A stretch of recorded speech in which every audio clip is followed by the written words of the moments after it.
Hello and welcome to Bounding into Comics. My name is John Trent. I'm the founder and editor-in-chief at Bounding into Comics. I am joined by my co-hosts Spencer Bacouli and Donald Edmonds. Thank you all for joining us and have a Merry Christmas. Merry Christmas. Say that right away. Merry Christmas. 2 days away.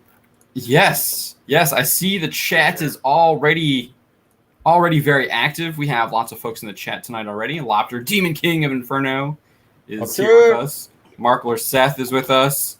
I think I saw Deviant Porg. Yep, Deviant Porg is here. So thank you all for joining us. We really appreciate that, and we truly do wish you have a Merry Christmas. Grogu. So we got some really fun stuff to talk about. We're gonna talk about a lot of what Disney's got, what some of the Disney rumors are surrounding Star Wars, The Mandalorian, Baby Yoda, aka Grogu. Worst name ever. It's such a bad name. But we have a lot of there's a huge rumor that just dropped, and we'll talk about that.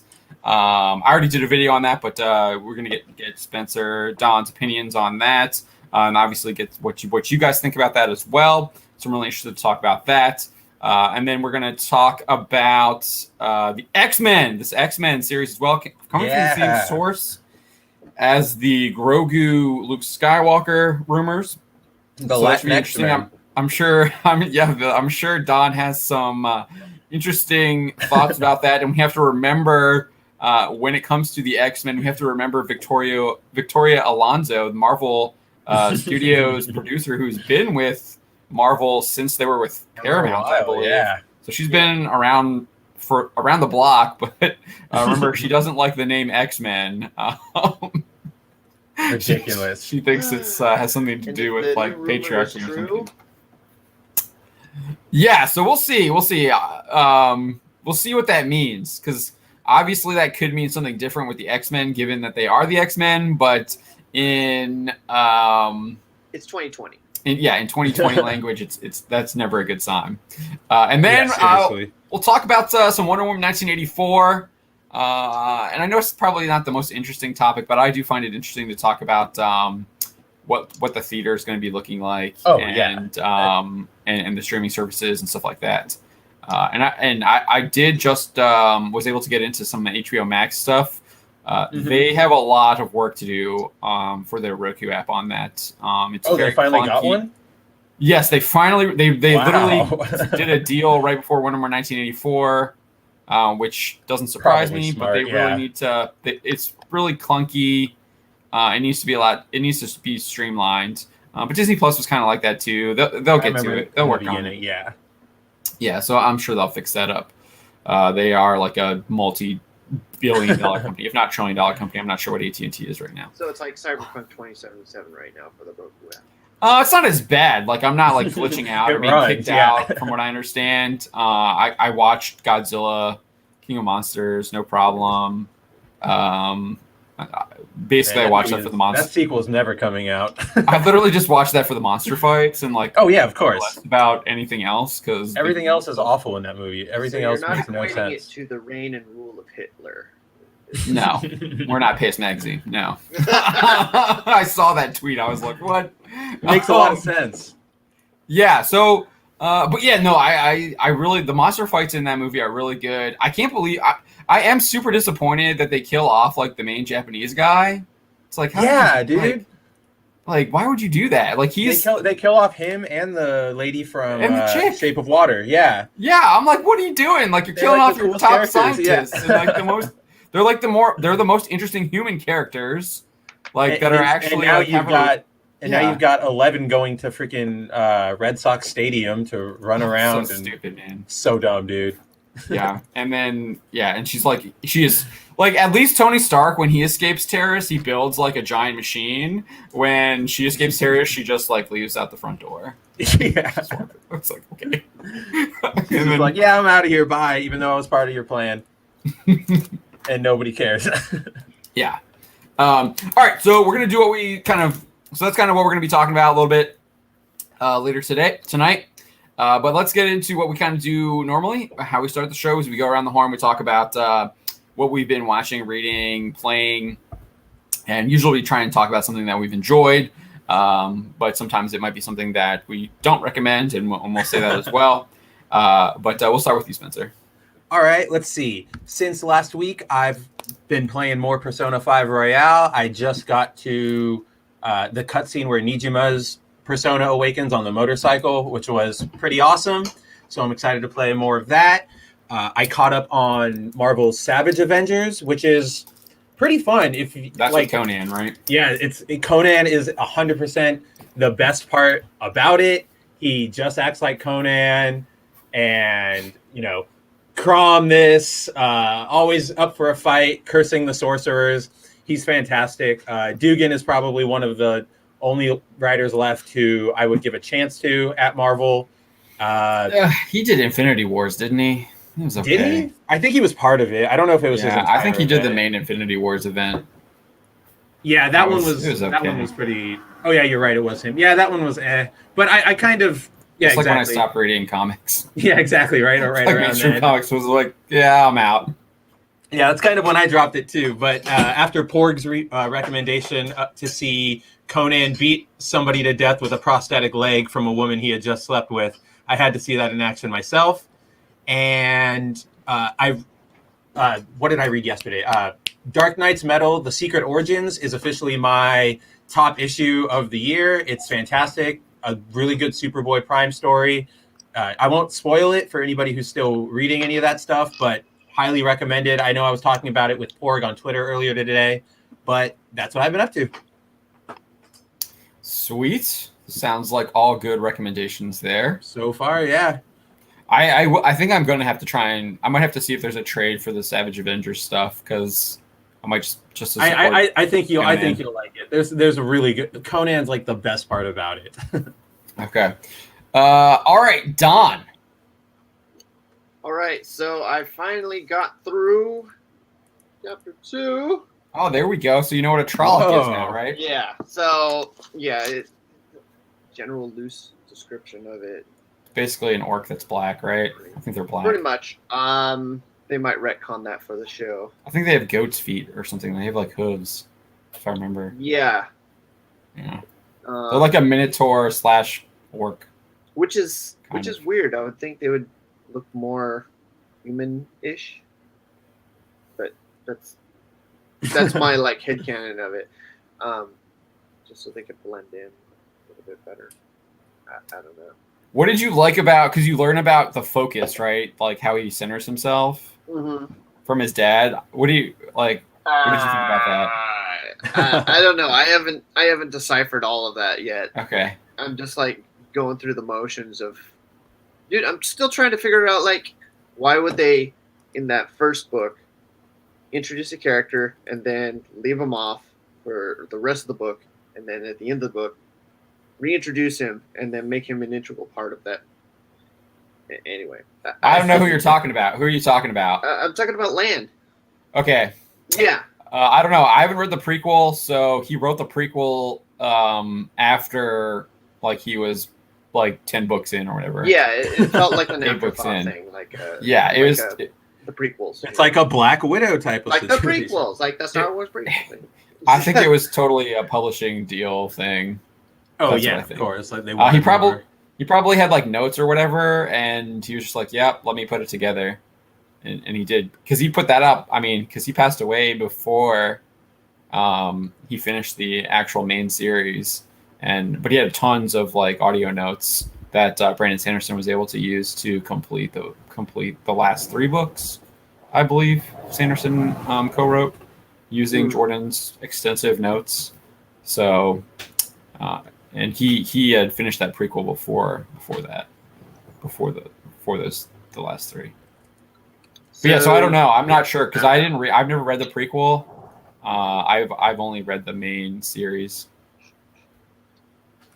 So yeah, that I've got that going on, and I also have on my Nintendo Switch. I'm doing some retro gaming. I did Breath of Fire 2. Dude, that's a good one. That is a slog. We will never get a new one of those. What is that? Breath of Fire? Breath of Fire 2? Never played it? Is that a Zelda game? It is by Capcom back in 1993, I believe. 4, And, yeah, something like that. and Yeah, oh my gosh, it's an RPG. It's a Just classic Ooh, like I might have to look that up. How much is it? classic style turn-based RPG. just to get to the next map, Oh, it's a Super Nintendo game. I just have to grind. And Oh, Yeah, this welcome looks to- fun. Welcome to the old days. dude, I I'm might like, I might play I kind of this. missed that, but I'm like, oh my gosh, the time I get crunch that on feeling me. too, where I'm It's a like, Square I miss grinding, and I grind in some game for like 30 minutes, and then I'm like, oh, I don't miss grinding. No, then I'm grinding is so horrible. tired I of- hate it in Canada. Like, oh, I gotta keep fighting Beerus. It's like I'm fighting slimes and Kill the rats. Birus. Freaking, I've faced this thing like 20 times already. It depends. Like, if the gameplay is really fun, then grinding can be okay. But like in a turn-based game, I don't grinding. Skip, pass. Yeah, yeah. I'm Like- playing it mostly to get to the later parts, which is like the fusion parts where you get to fuse like different elements into your character, and Okay. they turn into a whole different Oh, they have a class character system. then. altogether with Okay. different powers. Yeah, Yes, I'm gonna have to get this. I This think sounds I think right you up would my really like alley. it. Yeah. It is on Switch's, the Nintendo's online thing. And Right, you yeah. can get all those retro games for free. Yeah, because I did just get I got the Fire Emblem with Marth that had Mhm. never been released. They never did an in North American release, and they just put in it's all in English now.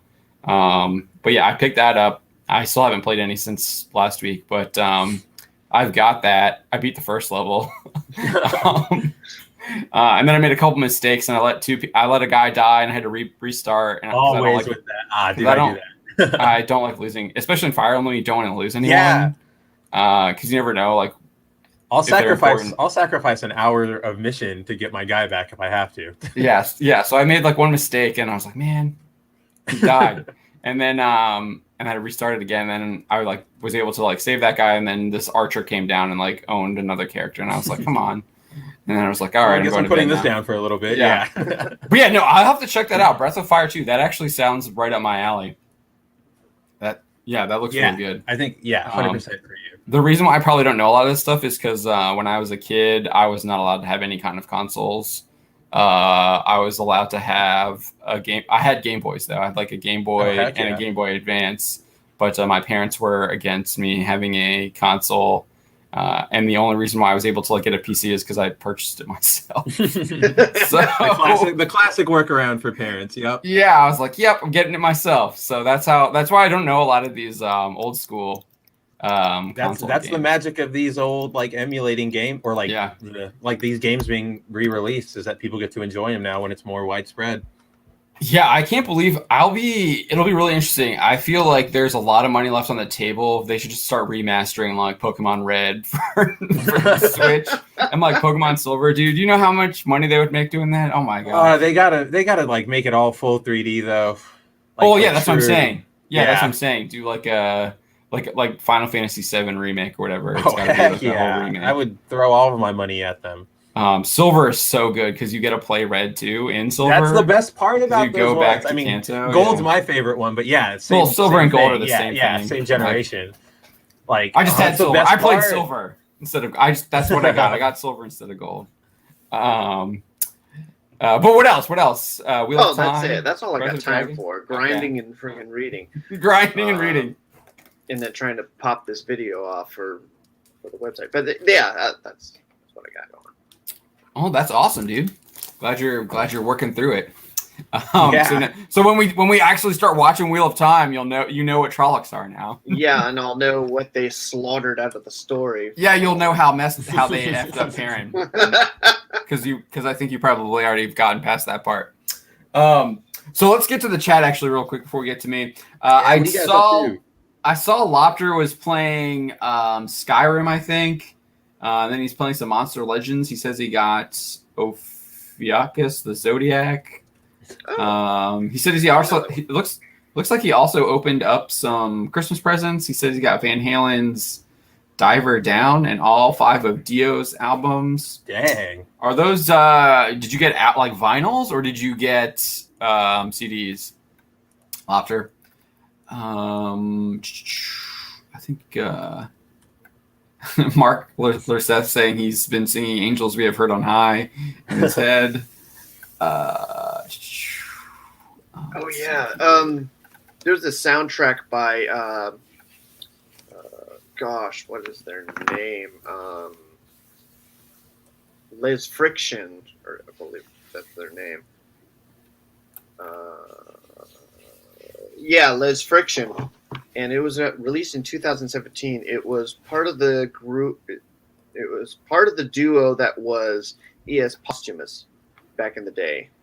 If any of you guys like those like compelling soundtrack feeling music stuff. This one in 2017, I totally missed it, but it is dynamic. If you like 80s power ballads, there's a few of them in there that I just play on repeat all the time. Oh, my wife loves that stuff, the power ballads. It's crazy. But yeah, I was really enjoying that. It really powers me through my day at looking at things that I can't talk about because of an NDA. I'm still got my John Denver playlist going for the most John part. Denver! With some Randy Travis in there. I did switch it up. I switched it up a little bit. I had some old Christmas stuff going on. Some Dean Martin and Nat King Cole and all the old Christmas stuff. So I've been enjoying that, and Georgiana seems to be liking that as well. So, but yeah, I see that Mark63366 is here in the chat. He says he's loving Cyberpunk 2077. Don't go to Pastes Twitter. Don't go to Paste Bin. It's not surprising that they would do that though, because like you kind of already knew the people who were going to like Cyberpunk were all people that they don't like anyways. Of course. So like it's really not surprising that they went there with that. I see Not My Star Wars is here. How's it going? Hey. Merry Christmas. Are you still Not My Star Wars? I'd love to. I haven't I don't know. I haven't seen if you have anything on what your opinions are with The Mandalorian, so we'd love to get that. I'd love to hear what you have to say there on that Not My Star Wars. Weigh in on that. Roof Korean 92 says that Don should pick up now that's what I call Power Ballads Volume 11. Jock Jams. DJ Pork says he's been singing 24 Hours Cinderella. Yeah, it's from Yakuza. It's like a pop song that you can do karaoke to in the game, and it will get stuck in your head immediately. There's no escape from it. Oh, so it's super catchy. Okay. Yeah. I'm not. I think that's it. Yeah. Feel free to share what you guys have been watching, reading, playing, and whether or not you like it or not. Let us know. We will definitely call you out, shout you out. So I'll get into call you out, shout you out. Yeah. Sorry. Apparently, I in my video earlier today I mispronounced. I'm probably going to butcher it now because I'm thinking about it. But I mispronounced pyro. I'm totally in my brain now. Pyrokinesis. Yes. Yeah. That's right. I think I mispronounced it earlier. I was saying pyrokinesis. Kinesis. That sounds like Kinesis sounds like a Star Wars name. Yeah. I did get. I got this earlier this week. I haven't gotten to look at it yet, but it's the hardcover. That looks great. Walmart Gold Standard. The Gold Standard one. Yeah. It's super awesome. Here's the back cover. It looks fantastic. I think that's common in America really there in the Captain Marvel parody, and then obviously the Baby Yoda. But I read the first one. I haven't read the second one yet, but it's got all of it in here, so I'm really looking forward to it. I really like the first one. I have that in the floppy, so I got that. I also got my. So apparently, like when I moved earlier this year, some of my mail was still going to the old place, but we were able to go pick some of that up this week. So I got Billy Tucci's Return of the Warrior or something like that, I think is what it's called. Yeah. And then I also picked up his he's got a Christmas themed comic book hardcover, and I picked that up, and it basically adapts the Gospels of Matthew, Mark, and Luke for the Christmas story. So I picked that up at something I'll be using to read to Georgiana.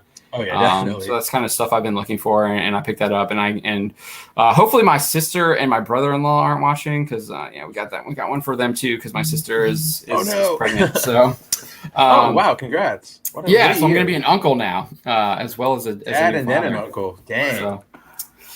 So I haven't read any of that stuff yet, but it's on the list to read over this kind of Christmas break. I have been watching old school SG-1 now that it's on Netflix, and I'm still digging it. It's kind of interesting. So we were doing our Deep Space Nine reviews, and like literally SG-1 has a plague episode. Just like Deep Space Nine had one. Of course. So that's kind of interesting that they both were like dealing with like a plague. And then you also have there's this they go to like this one planet, and I guess it's like they're like the Mongol culture is there. And the Shang Tsung, the guy who plays Shang Tsung from Mortal Kombat, really is like this warlord. Yeah, I love that guy. And he's so good. And he plays like this. I can't remember what his name is, but he plays this ultra masculine guy. And their culture is like women can't talk. They have to be covered up in public. And so Sam Carter is throws a wrench in that, and she's not really happy with what's going on. And I really like they really take a very right now. Yeah, I know. Well, yeah. Yeah. I mean, it's totally a critique on that. Obvious.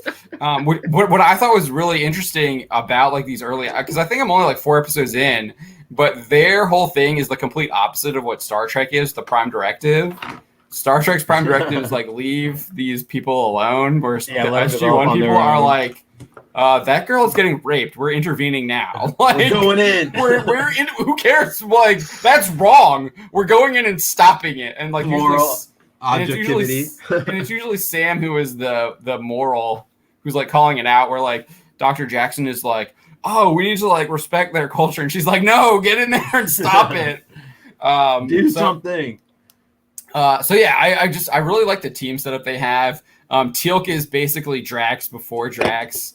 There was this one part where like I can't remember what his name is, but it's Richard Dean Anderson's character, and he's like just coming out of like this disease that had kind of like devolved him, and he's like Lucy, I'm home, and like Teal'c is like, I don't think you're okay. You just called me Lucy. I'm going to get the doctor. Like, and he's like, let me out. I'm fine. It's a movie reference. And Teal'c's like, are you sure you're okay? You just called me. You just referred to me as Lucy. So it's very Drax-like, because he's the fish out of water, obviously, because he's the Jaffa. But what I really like about, and I'm just going to transition here into kind of Mandalorian stuff. But what SG-1 does great after the pilot. They have a main goal of trying to find Chani and Scar, who have been taken and possessed by the Goa'uld of Apophis and his clan of Goa'uld. But they have a secondary mission, which is basically to explore all of these other planets. So like when they're exploring, they're hoping they're going to find wherever Apophis went, because they're still trying to figure that out. So it makes sense why they're going to all these other planets and having all of these kind of like side missions or episodic missions that are like interesting and completely different from like their main quest. Like it's part of their main quest, but it makes sense why they're doing it. Whereas like when Mando has side quests, it makes absolutely no sense. It doesn't really tie into his overall goal is. In season 2, it's finding the Jedi and to take Grogu there. And then in season 1, it was just I don't even know what it became rescuing Grogu at the end, but it was just kind of like keeping him out of trouble and away from Navarro. But yeah, so that was just something I picked up on with SG-1. The storytelling was much better done in that, explaining the episodic missions or episodes in relation to the overall arching story. So now my Star Wars is giving us a little bit of some Mando talk. So we're getting his opinion here. He's saying Mando is a big canon-breaking mess and has too much fan service rather than story, but it was cool to see Luke. The action part, the CGI face was not good. Rough. There were moments. Yeah, when you don't focus on it too long. Yes. I was listening to someone else talk about this, and it to me, it's like, did it serve the story? Can you suspend your disbelief? And to me, that's kind of what I did. I know Don was like way more critical of that in our discussion and review of it, but even so, it's just like it hit more on an emotional level rather than a technical level. Right, That's right. what I think they were going for. Yes. Like you said, that's what they were going for, and I think it did what it needed to do.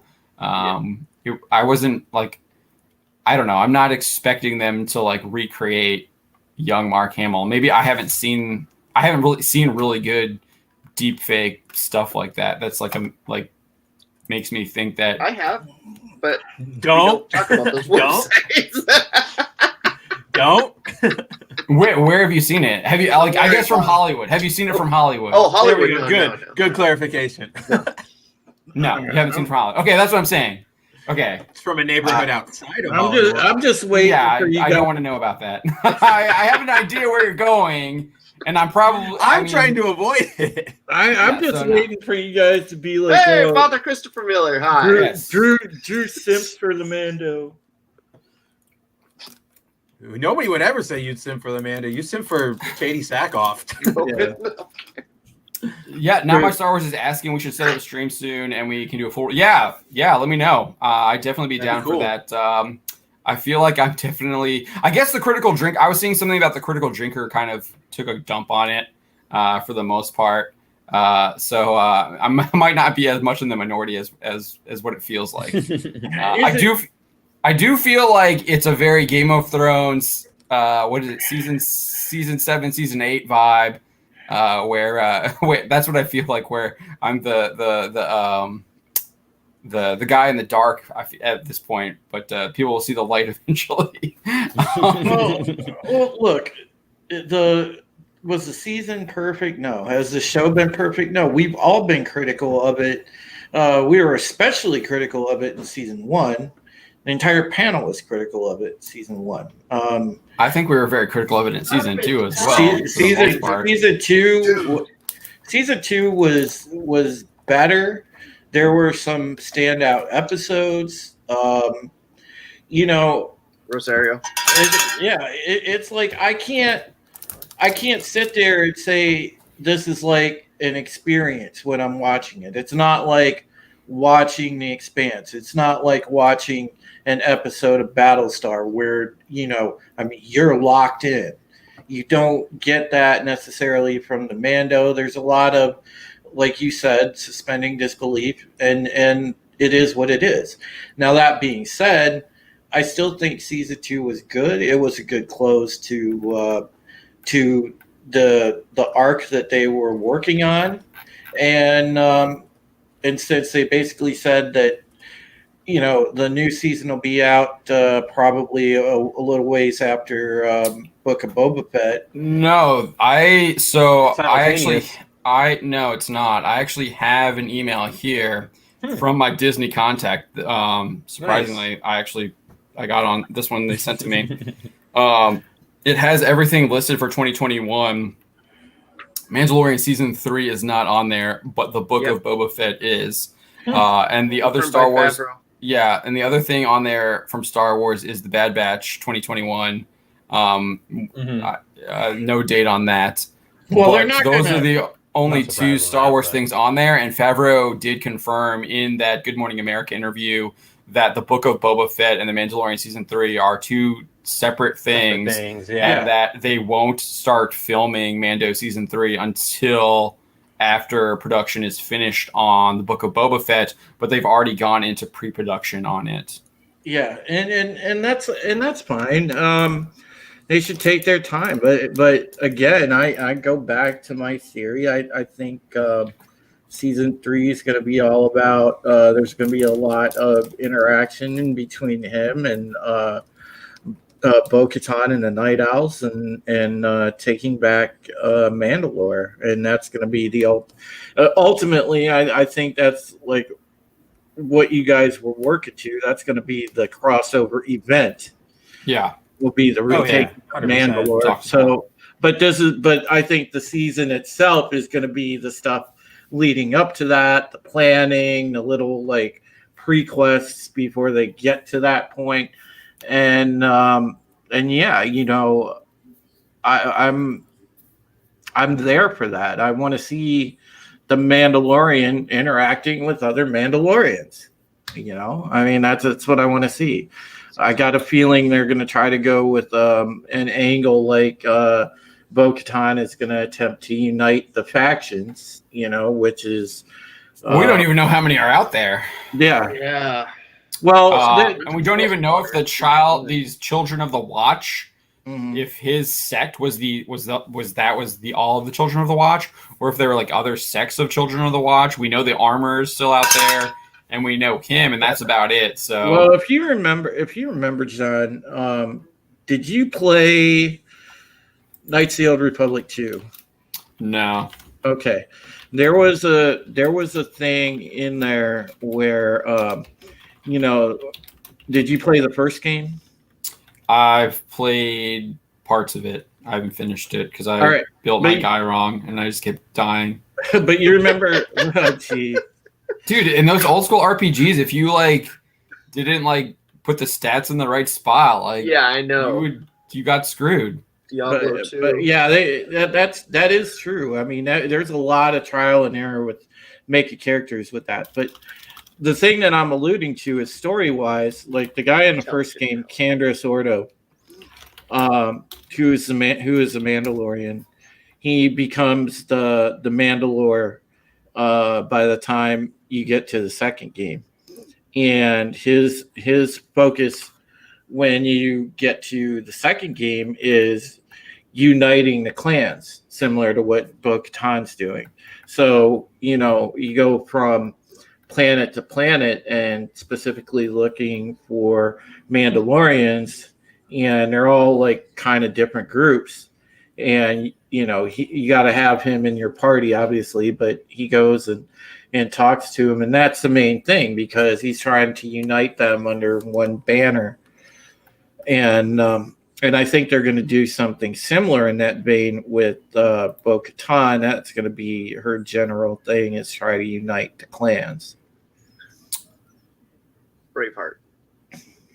Yeah. Oh, yeah. I mean, I think that's definitely a possibility. We'll see. I do think, I do find it interesting that in the end of season 1, they killed off all of the Children of the Watch type people. And then in this season, they exposed them as like radical religious zealots, which is kind of what we pretty much like said that's what they would have to be, because it didn't make any sense why he wasn't taking his helmet off, because we'd never seen that with Mandalorians before. And then what else did there was something else that they did as well. I totally just blank now. Well, I think they're going to work that kind of thing in, because it's going to eventually lead to a fundamental stand-up where he's going to have to make a choice. Like, all right, what are the principles I'm going to follow? I think he's already made that choice. Yeah, he's already made a choice that he doesn't follow. He's gonna be pulled eventually when the Armorer and Bo-Katan meet up, because there's obviously gonna be some tension there. Ooh, and I'm thinking that's gonna happen in season 3. A woman fight.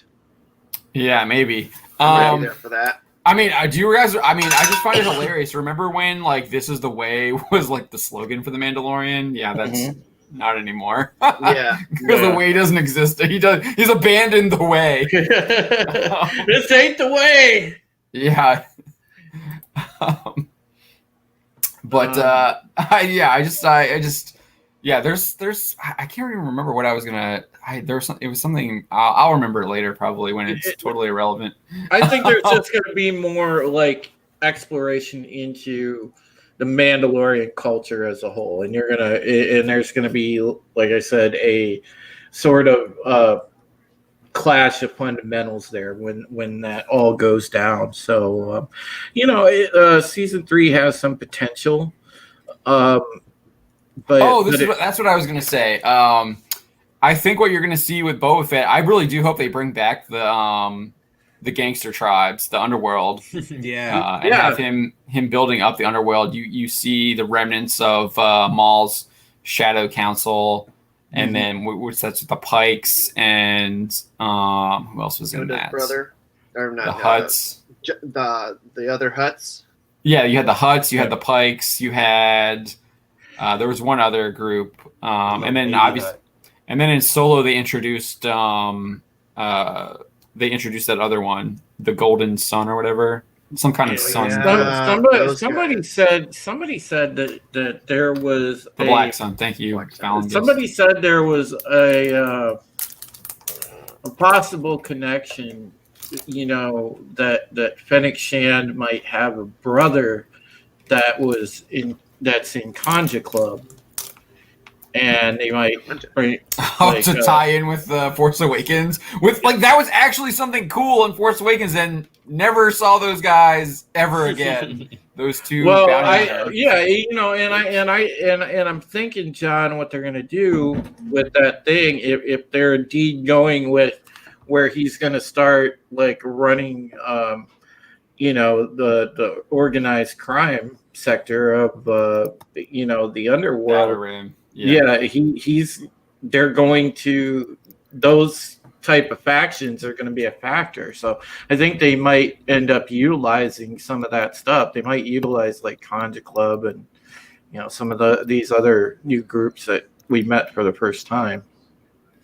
Yeah, I think that's definitely a possibility. I mean, I hope that's what happens. Yeah, I do. I also feel Makes sense. I also feel like, I will say this, I do feel like they are listening to a lot of kind of what we say. I just don't think they're executing it a lot of it very well. Because they did get rid of the fobs, and we complained about that. Yeah, almost every episode is this is just crap. They explained away the whole him wearing his helmet, and why he had to wear his helmet. I have issues with that in how they executed that. I didn't really buy it. But I do feel like they're seeing what people are saying and kind of writing, fixing their story. They're trying to work.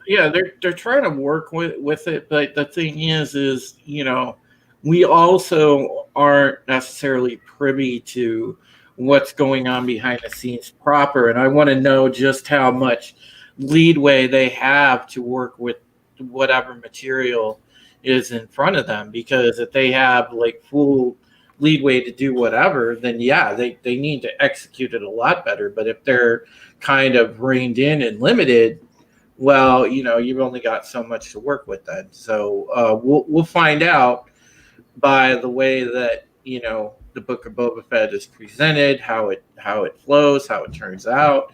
And I'm looking forward to that show, same as you, buddy. I'm actually kind of pumped for that show. It's not just the Book of Boba Fett, though. There's all these other shows. Well, yeah, but you got Ahsoka and Rangers of the New Republic, yeah. Yeah, you got, and even the crappy ones. That I'm talking specific Mandalorian ones. It's just the ones that are Mandalorian centric are Rangers of the New Republic and Ahsoka, and they made that very clear in their Disney Investor Day. Those were Mandalorian spinoffs, and the other ones are separate. See, I still am I'm still wrestling with it when I think about it, how I feel about them sort of having a small version of the Avengers model where it's like a connected universe. In one way, it's kind of cool, but there's a whole lot of crap that could go wrong also when you have a connected universe. So, well, they're already having continuity issues within the just 16 episodes. of the Yeah. Mandalorian, let alone tying it back into previous stuff with like the Clone Wars, like the whole Darksaber thing. You have to like win it in a duel. I know there's a bunch of people like trolling that video, like it's not a retcon. It's like, dude, I didn't even put this in the video, and I should have. But like Duchess Satine never had the Darksaber, and she was the ruler of Mandalore, and she won a whole civil war. Yeah. And defeated the guy who had the Darksaber. Like when he had the Darksaber in the like original Clone Wars episodes, people weren't flocking to his banner. Like, yeah, he had a pretty large army supporting him. Pre Vizsla did, but I mean, Duchess Satine was still the dominant ruler of Mandalore. He was an outcast, and he had the Darksaber. If the Darksaber really like somehow gives you is like a sign of authority for Mandalorian people, then you would have thought that Duchess Satine wouldn't be in the power position that she was. So I mean, that's not to say that it's not a symbol that can unite the Mandalorian people. I think it can, but it's not like you have to have it in order to rule Mandalore, which is what they were saying in that final episode there with Moff Gideon. Yeah, and look, we'll see how it turns out. I think if you're a fan and you just like look at it objectively, look, if you are kind of enjoying the fact that it's slowly improving, hey, that's great. Enjoy it, but I don't know if it is. enjoy it, but look at it with a skeptical eye. Take it with cautious optimism, because in the end, there's two things working against it as of right now, and until it is like a 100% fact that the sequel trilogy is like they turned it into an alternate reality or something. It's still where all roads are leading, and that's and as a fan, you can't be happy about that. So if anything, you should be like happy in spots, but very bittersweet about this. That's the way I would think a seasoned Star Wars fan would look at this. So, hey, I mean, there is some stuff to enjoy within this particular continuity, but you just have to, look for it. I will say, this was the point that I was thinking about earlier. I think the fact that they got rid of Baby Yoda is actually a huge boon to the storytelling, what they can do with the storytelling, because everything trying to revolve around him, I think, hamstrung them. And I just don't think, I mean, like going to get him, then building this attachment with him, and then having to like rescue him in season 1.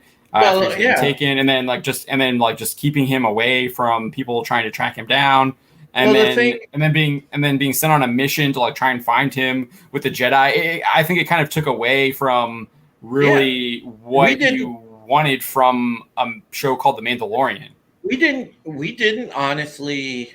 When you look at the entirety of season 1 and 2, we've only scratched the surface. We haven't really learned that much about Din Djarin, and if he's supposed to be the guy, if he's, the Mandalorian, then, give us a chance to connect with that character.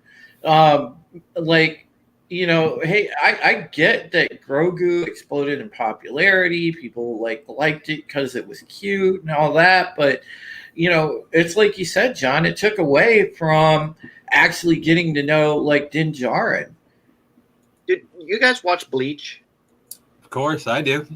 Okay, I watched one movie here and there. I haven't. Okay. I did play the mobile game, so it tells me a little bit of the story. So, the Mandalorian is like Bleach. Tite Kubo, he just wanted to draw cool shit.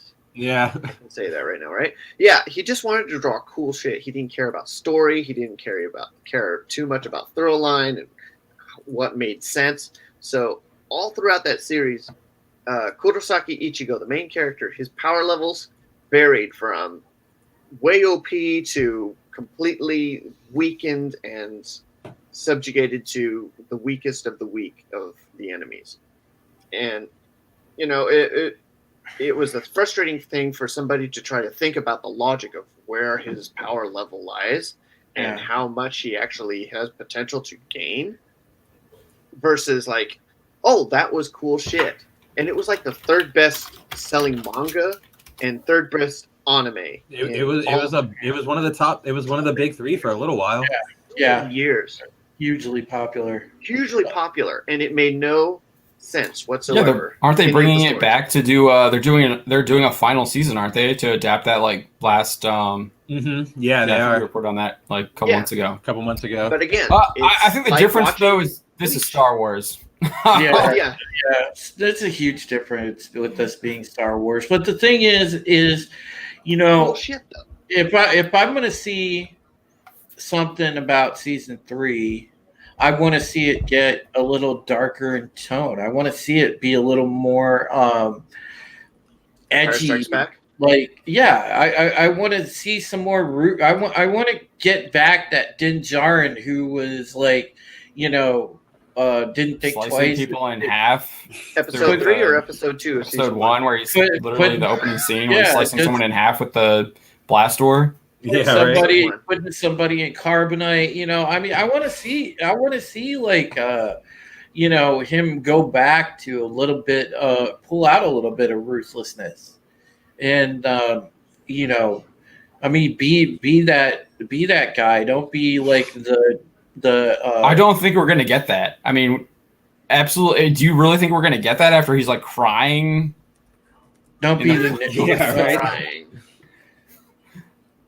I don't know. I think you get that from Boba Fett. You're not going to get that from Din Djarin now. He's too compromised of a character with that, personally. At least with Baby. I mean, we did get him shooting the guy up with the jetpack earlier. But I mean, we've already seen him like he cares. He was like trying to save Frog Lady. So I don't know. Whereas I think Boba's just like the guy who's going to be like. He's going to be the one freezing people and kicking ass and taking names. I'm fine with that. But yeah, I mean, yeah, I think that's why they're doing Boba Fett. So Roof Korean 92 says, "Is this news a declared victory for the fans? Can this explain the subdued Kathleen Kennedy during the Disney Plus person?" I've seen people say this. I've seen a couple people say this. Yeah. I think there's two different questions here. Let's answer the first one. I'm answering the first one. I've seen people say that. I don't think so yet. I mean, it's too early to tell. I'm hedging my bets on that. Too blurry. I'm not sure. I mean, it all does eventually lead to sequel trilogy Luke. Yeah. And we're already seeing people come out who write for StarWars.com.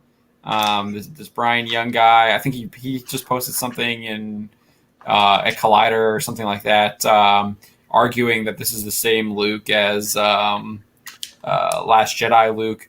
So you're seeing stuff like that come out. So it's hard to tell. I think it's really too soon. Got to really kind of see, I guess, how it plays out, and then that kind of leads into this rumor. Can you pull that up, Spencer? If you don't have it up already. So this leads into this rumor from WDW Pro about not only the Grogu trilogy, but also them retconning sequel trilogy Luke, or not really retconning him, but reframing his decision making in The Last Jedi to try and make it more acceptable. They need to. They absolutely need It's to. still. I talked about this in my video. It doesn't work. It doesn't work. When Luke isn't the guy to like fake. He doesn't fake. Oh, hold on. All right. No, I get that, but people are not gonna accept that it leads to that end. They want No, right? I they agree with want you. Grandmaster Luke. Skywalker, and look, I mean, if they don't retcon it, they're people are gonna riot. They're not gonna just stand still for just I accept that this is sequel trilogy Luke. No, change it or I mean, there's a lot of fans that want Who has all music of that playing? changed. Just FYI, who has it? I hear someone has like a TV or something in the background. Can you just turn it? Can you mute it? Just so like we don't get flagged for anything. Everyone just muted themselves. Spencer, you're muted. I know. Okay. I muted everybody to kill it. All right. So we got this article here. We can just keep scrolling down a little bit more because it's just recapping what happens in Mando 2. Oh yeah. Okay. Right. Go back up real quick. There we go. In this recent rumor from WDW Pro at Pirates and Princesses details that Luke Skywalker's appearance in the Mandalorian Season 2 finale is not a one-and-done appearance.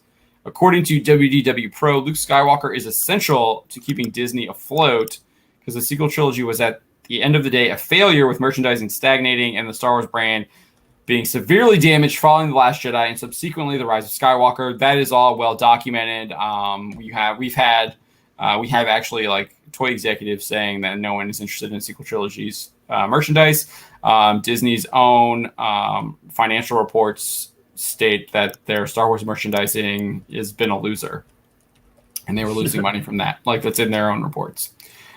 So that's all true. Oh, hold on. Oh, sorry.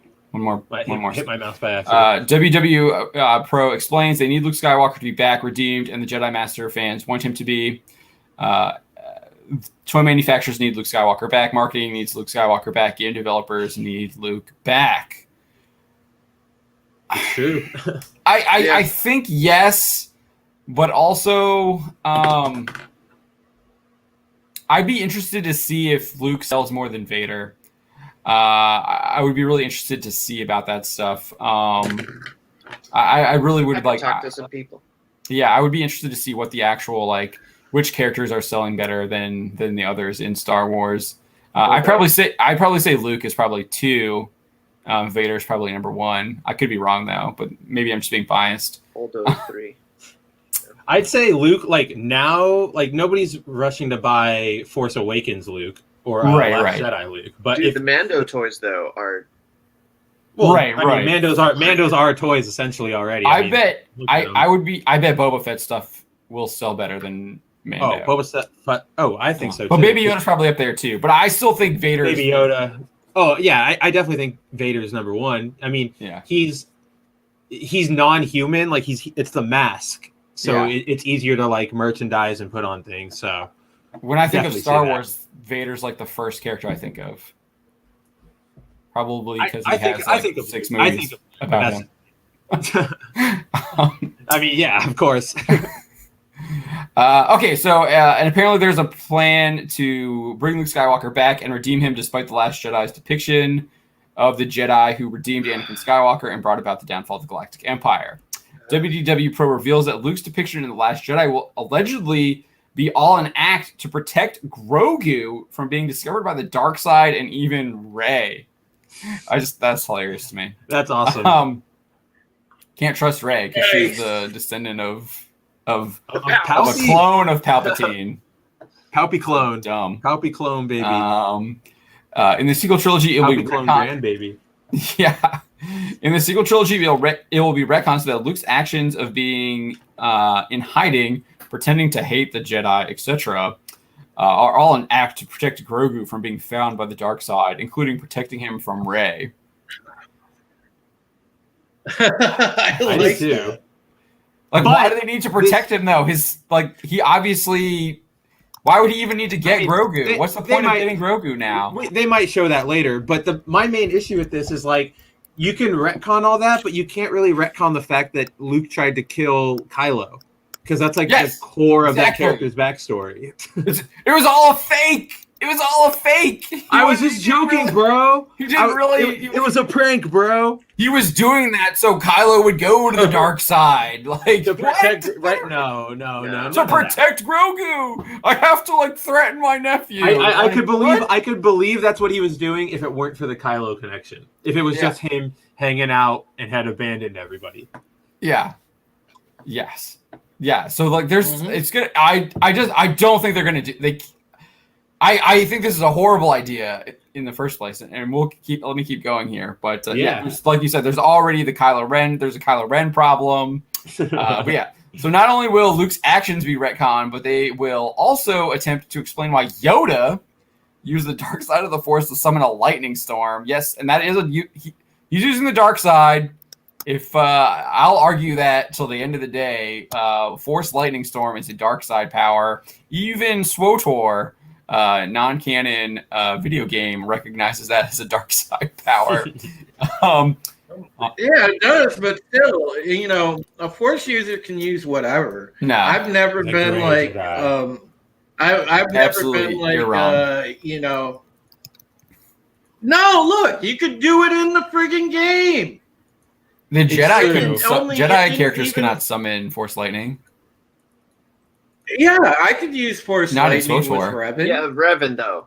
Revan is a different character. Revan's got a little bit of a different history. I mean, I was light-sided Revan and still using that. Yeah, Revan is different. He's an exception.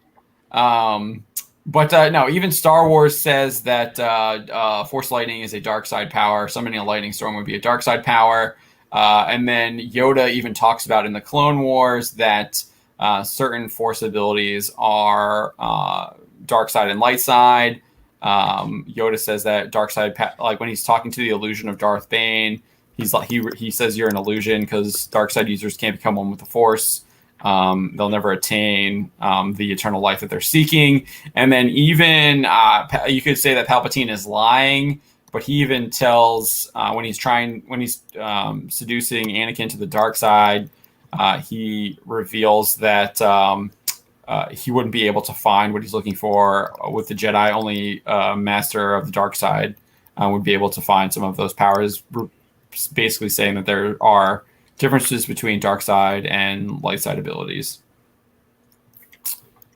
I think that's pretty clear in both the live action movies and in the animated shows.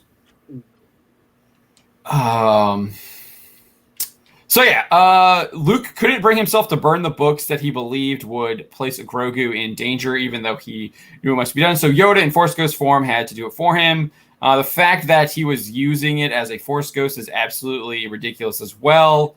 It contradicts what we learned in the Clone Wars when Qui-Gon is actually showing Yoda or leads Yoda to the Force priestesses on the Force source world or whatever. Yeah. And he's like, I can't like do it for you. I can only like guide you. Obi-Wan says that to Luke as well. We can only guide you. We can't do it for you. So he just completely like changed that. But it's Rian Johnson. He's like a Star Wars super nerd. He knows everything about Star Wars. He has like giant books on his shelf behind him. Sorry, I hate that movie so much. As for why the books needed to be burned, WDW Pro explains that one of the books called the Ramagon contains an ancient prophecy concerning Grogu.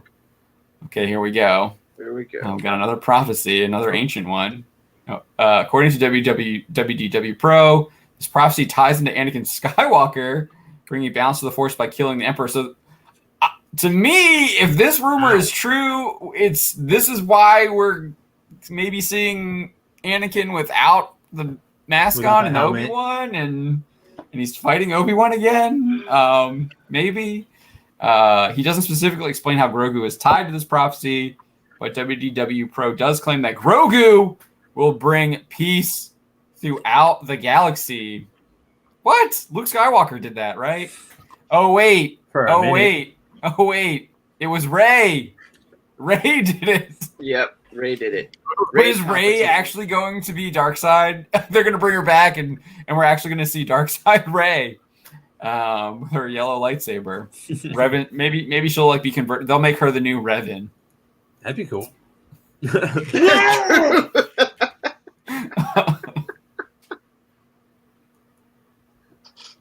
Yeah, see, Mark633666 even says, according to the RPG, if you're light side and use Force Lightning, you get a dark side point. Too many points, and your character switches to the dark side. Yeah. Oh wow! That makes I didn't sense. know that. Even in the RPG, yeah. Okay. Oh man, if they did that, I would burn down an entire village.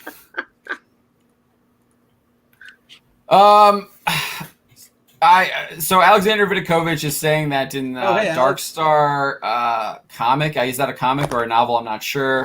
But Luke goes to Darkseid and back. That is EU official lore.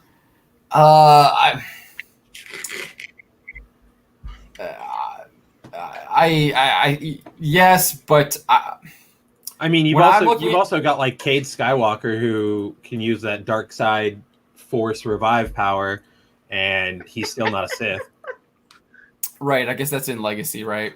Mm-hmm. I don't know. I still think that there are certain. I mean, they make it clear there are certain things that are dark side and light side. I think it's more of exactly how the video game portrays it, where like you can tap into those powers, but the more you tap into them, the more you're losing yourself. You can't. So like a Jedi just can't go around throwing out lightning all the time. But if he has to, he can do it once, maybe twice. But like it's not recommended. You shouldn't do it. Right, because he's when like to me, Force Lightning is a physical representation of you just kind of losing yourself to your emotions, whereas like a Jedi would not do that because he's in control of his emotions. He's the master of his emotions. He is disciplined, and that's why when Yoda is able to deflect the Force Lightning, he doesn't actually use it, and you really see him kind of controlling it and showing that physical control of the Force Lightning that was in Attack of the Clones, I think, when he's fighting Dooku. So I think that's a great explanation, Spencer. As for why the books need to be burned, WDW Pro explains that one of the books called the Ramagan contains an ancient prophecy concerning Grogu, according to WDW Pro. Okay, I think I already read that. Ramagan. It's called the Ramagan. Ramagan. Sounds too close. It is described as a. You can scroll down a little bit more. Yeah, I totally put that Baby Yoda troll Baby Yoda. He's totally gonna bring peace to the galaxy as he consumes like the last Grogu. sentient egg, the last eggs of a sentient race. So it's described as a well-known and influential work. The original was thought destroyed over 5,000 years ago, but was found by Master Skywalker during his exploration of the subterranean ruins on Ossus. I don't know if I'm saying that right. It might be Ossus. Sounds right to me. So this is what I hate. I hate this so much because they literally are trying to undo the Force. Like it collects 4 varied and conflicting origin stories. It's like the anti-Bible instead of like the or the anti-gospel instead of like the 3 gospels. It's like that are like the same. They tell a lot of the same stories. This one tells conflicting stories for the cosmos and the Force, and the precepts derived from those tales. One of those precepts, the 4th precept, is apparently a poem that describes gods battling in the primeval universe. So I'm just like, what? I feel like that doesn't have a place in Star Wars. No. That's like a DC thing. Yeah, it feels very comic booky. Yeah, very doesn't need to be superhero-y. here. If you like, it should have been about the oh my gosh, the fish people that had the Radicans or something like that. They had like an empire before the Republic. Yeah, I know who you're talking about. And they're like slave traders and stuff like that, and super strong with the Force. I can't remember what I've done a couple stories on them. I just can't remember their name right now. They show up in SWTOR. I think they're referenced in KOTOR, maybe, Drew. I think it starts with an R. It's not the Moncala, so it's somebody else. No, it's not. It's not Moncala. I'll start reading some books for you guys so I can catch up with you guys. I'm so lost. Rakatans. Thank you, Orange Chat. Thank you. There we go. There you go. That is it. Grogu will also allegedly be a new type of Jedi Here we go. that unites dark and light, with Anakin and Luke both training him somehow. So this is where I think that the Obi-Wan might tie in here. I think I know people like to like gray Jedi and stuff like this. I hate the idea of a gray Jedi. They're gonna do it. They're gonna do it. I think it completely defeats the core of Star Wars, which is dark side and light side fighting each other for the galaxy, for the influence in the galaxy. I mean, like I said in my video, usually these galaxies spanning wars are proxy battles between dark side and light side, like what we've seen in the films. Separatists versus Republic, Galactic Empire versus Rebel Alliance, First Order versus the Resistance, or what, I have no idea what they're even called. I think that's what it is. I think that's what they're called, the Resistance.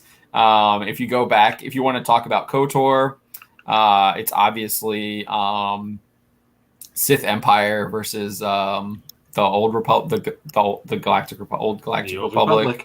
The only one that's not really dark side versus light side is you have the Mandalorian Civil War, but that leads into Revan and Malak falling to the dark side, and then starting the Sith Empire coming back to attack. So there's that. So I don't know. I feel like that's like essential to Star Wars, this good versus evil battle, and putting in some kind of like neutral entity. It's essential if you're doing Force stuff. Right. Yes. So yeah, I agree there. Like you can go do like a Han Solo, Smugglers, whatever. You don't need a good side, bad side, but that's because it's not Force related. Right. But at the end of the day, the Force is what makes up the Star Wars world, right? The cosmic Force. It makes it up, but that doesn't mean everything has to be about it. Right. Yeah. I'm not saying that. Yeah. But like when you're dealing with the Jedi and the Force specifically, like when that's what your story involves, I think you can't really, you got to have the divide. Right.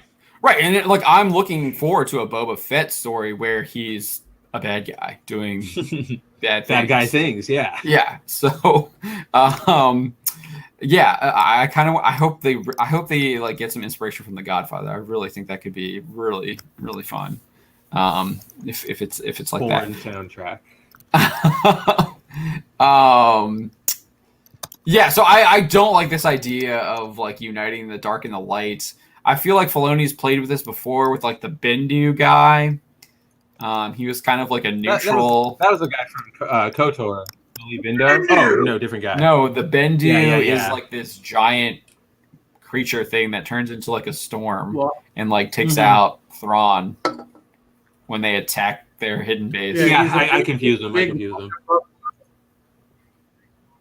Yeah, he's a big water buffalo that turns into a tornado. Yeah, and I think he dies though. Does Thrawn kill him? I think they kill him, if I remember correctly. So he might be. No. Yeah, I think he's dead. Be gone. I don't know. Because I think story. So I think they destroy him. I was glad they killed the water buffalo thing because it was, I don't know, it was stupid. I'm like, just kill this stupid thing. It was like, I remember when I saw it, like I saw it, like I watched it and I'm just like, God, kill this stupid thing. Yeah, please. Orange Hat is saying he's the incarnation of the Force imbalance. So yeah, I'm glad they. Well, that's right, or that you can say that, and I'm sure it probably was, but it was trash. I wanted it to die in the person. Yeah, I agree. I don't think it should have ever been created. That is definitely it's a good thing that it got killed. I think that's a good thing. Yeah, he was the connection of the Father's presence in the universe from Mortis. The whole father, daughter, son thing is kind of weird too, in the Clone Wars. I have to do some more research on that to like really kind of dig into that, because like they might say like Ahsoka is really the daughter, because retcon it to make it work. That's the motto.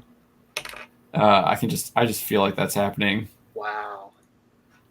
Yeah, Orange Head is saying the owl is the emissary of the daughter. I think the owl is a symbol for the daughter. I'm not sure if it's actually the emissary. I don't know if that's is out there yet though. All right, so they're saying that there is plans for a Luke Skywalker series using deepfake or CGI tech. I think that's a horrible idea. That's a as really well. bad idea. They should just do Sebastian Stan and get that going, or whoever. Just cast someone else to do it, to play a young Luke. I think fans would embrace that. We scroll down a little bit more. I mean, yeah, I was happy with leaving it in a moment, man. Don't sit there and go and do a whole series. See, and that's what I hate about this. They have something that's successful, and they can't leave it at a moment in time. They all of a sudden have to turn it into a series, and then that's what screws the it lesson up. They're going to learn is like, you get a good moment, you milk it until it bleeds. Yeah, unless it's Baby Yoda, then don't be prepared at all for anything and just get caught with your pants down. I talked with my source on that. They totally had their pants down on that. I just don't understand how. It's because they got burned. They got burned from the trilogy, the Disney sequel. But did they get burned So from Babu Frick, who was the best character from the sequel trilogy? Do you think that? Do you really? I mean, Favreau. So you think Favreau is just kind of putting a shine on it by like we wanted to keep it a secret? Kind of, from what I understand from my source, they botched it. Like was it that the manufacturers were like, no, we don't want this? Yeah, a lot of them were like, yeah, okay. We saw what you did with the trilogy toys. I mean, Kathleen Kennedy talked about that. She said that even before The Force Awakens, that people were like, what are you doing? This is a horrible idea. This is a boys franchise. Like, she said that. She said that in a press conference or at some women's conference before The Force Awakens even opened. That toy manufacturers and people were like, and licensors or licensees, whatever the word is, were like, this is not a good idea. What are you doing? Yeah, it's about time. I'm glad. Dude, this was back in 2015, right? This is before Force Awakens. Yep.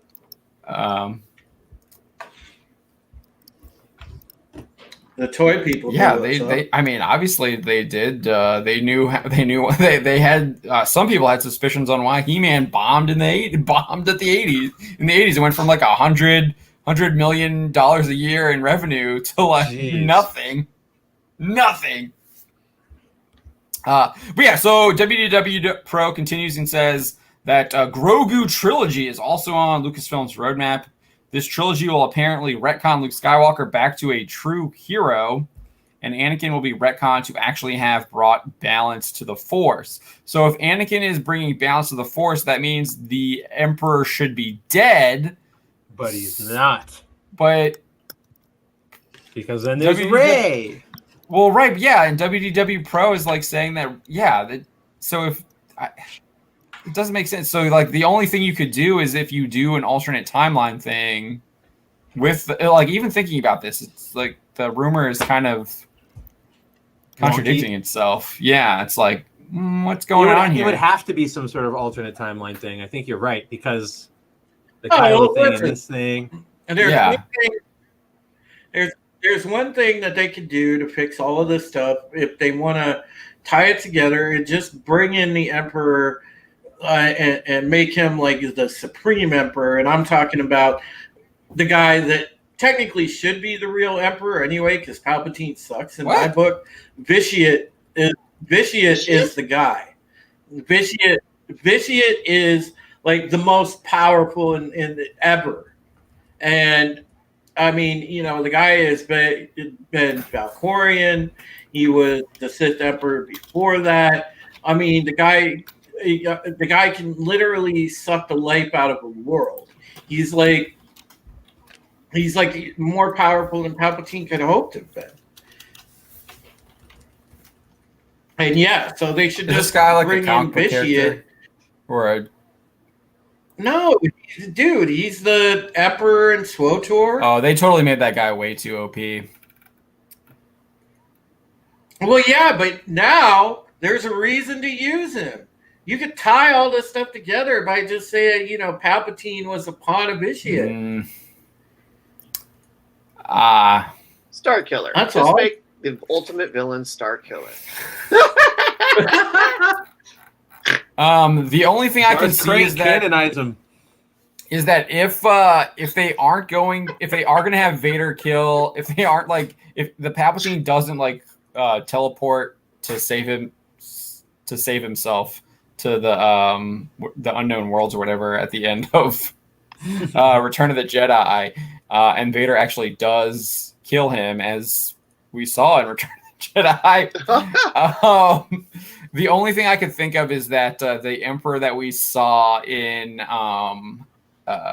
is in Rise of Skywalker is some kind of knockoff is like a pawn of someone else, or isn't like that was just like it's like a Darth Bane style illusion or something, or someone else had they were just creating an illusion to try and use his image to take control of the First Order or something like that. It was all an image, a dream, a nightmare. It was a It dream. was a forced dream. Is that like No, a wet dream? Not the ones you like. Orange Hat, you're saying they didn't fall. Isn't that the same thing? Falling, turning to the dark side. I feel like that's the same thing. I don't know. That's. I feel like that's just this. Dude, Just terminology dude, there. Mark 63366, Dark Side Ray is way With the higher. fangs that she can bite you with. There's literally no diff. You see her for all of 2 seconds, Drew. Yeah. I like the lightsaber. I Yeah. I didn't. I thought it was pretty dumb. Yeah, you're being The super Swiss Army semantic there, Orange Hat. I just use them as synonyms. Um, would Disney ever hire Drew Karpyshyn because he left the Lucasfilm BioWare story group under bad terms? I don't know. Ruth Korean, I like Drew Karpyshyn stuff personally. Of the EU stuff that I've read, anything Drew Karpyshyn has always been good for me. It's not because the guy's name is Drew. It's just because the guy can write well. I thought he could write really well. The Revan novel, in my opinion, was really good. Yeah, I mean, he's a better author to me than Kara Travis. I thought Kara Travis's stuff in Expanded Universe sucks. And there'll probably be EU people that watch this stream and they'll attack me and be like, "How dare you slander Kara Travis?" But yeah, I thought her novel sucked. so what do you guys make of this rumor though? What do you make of them doing a Grogu trilogy? Sounds like something the Star Wars writers' room would try to finagle with, but it sucks. I mean, there's a lot of these projects I would be interested in if I knew that the studio wasn't bowing to the woke agenda. I would have a lot more interest in a number of these projects if the studio wasn't bowing to the woke agenda.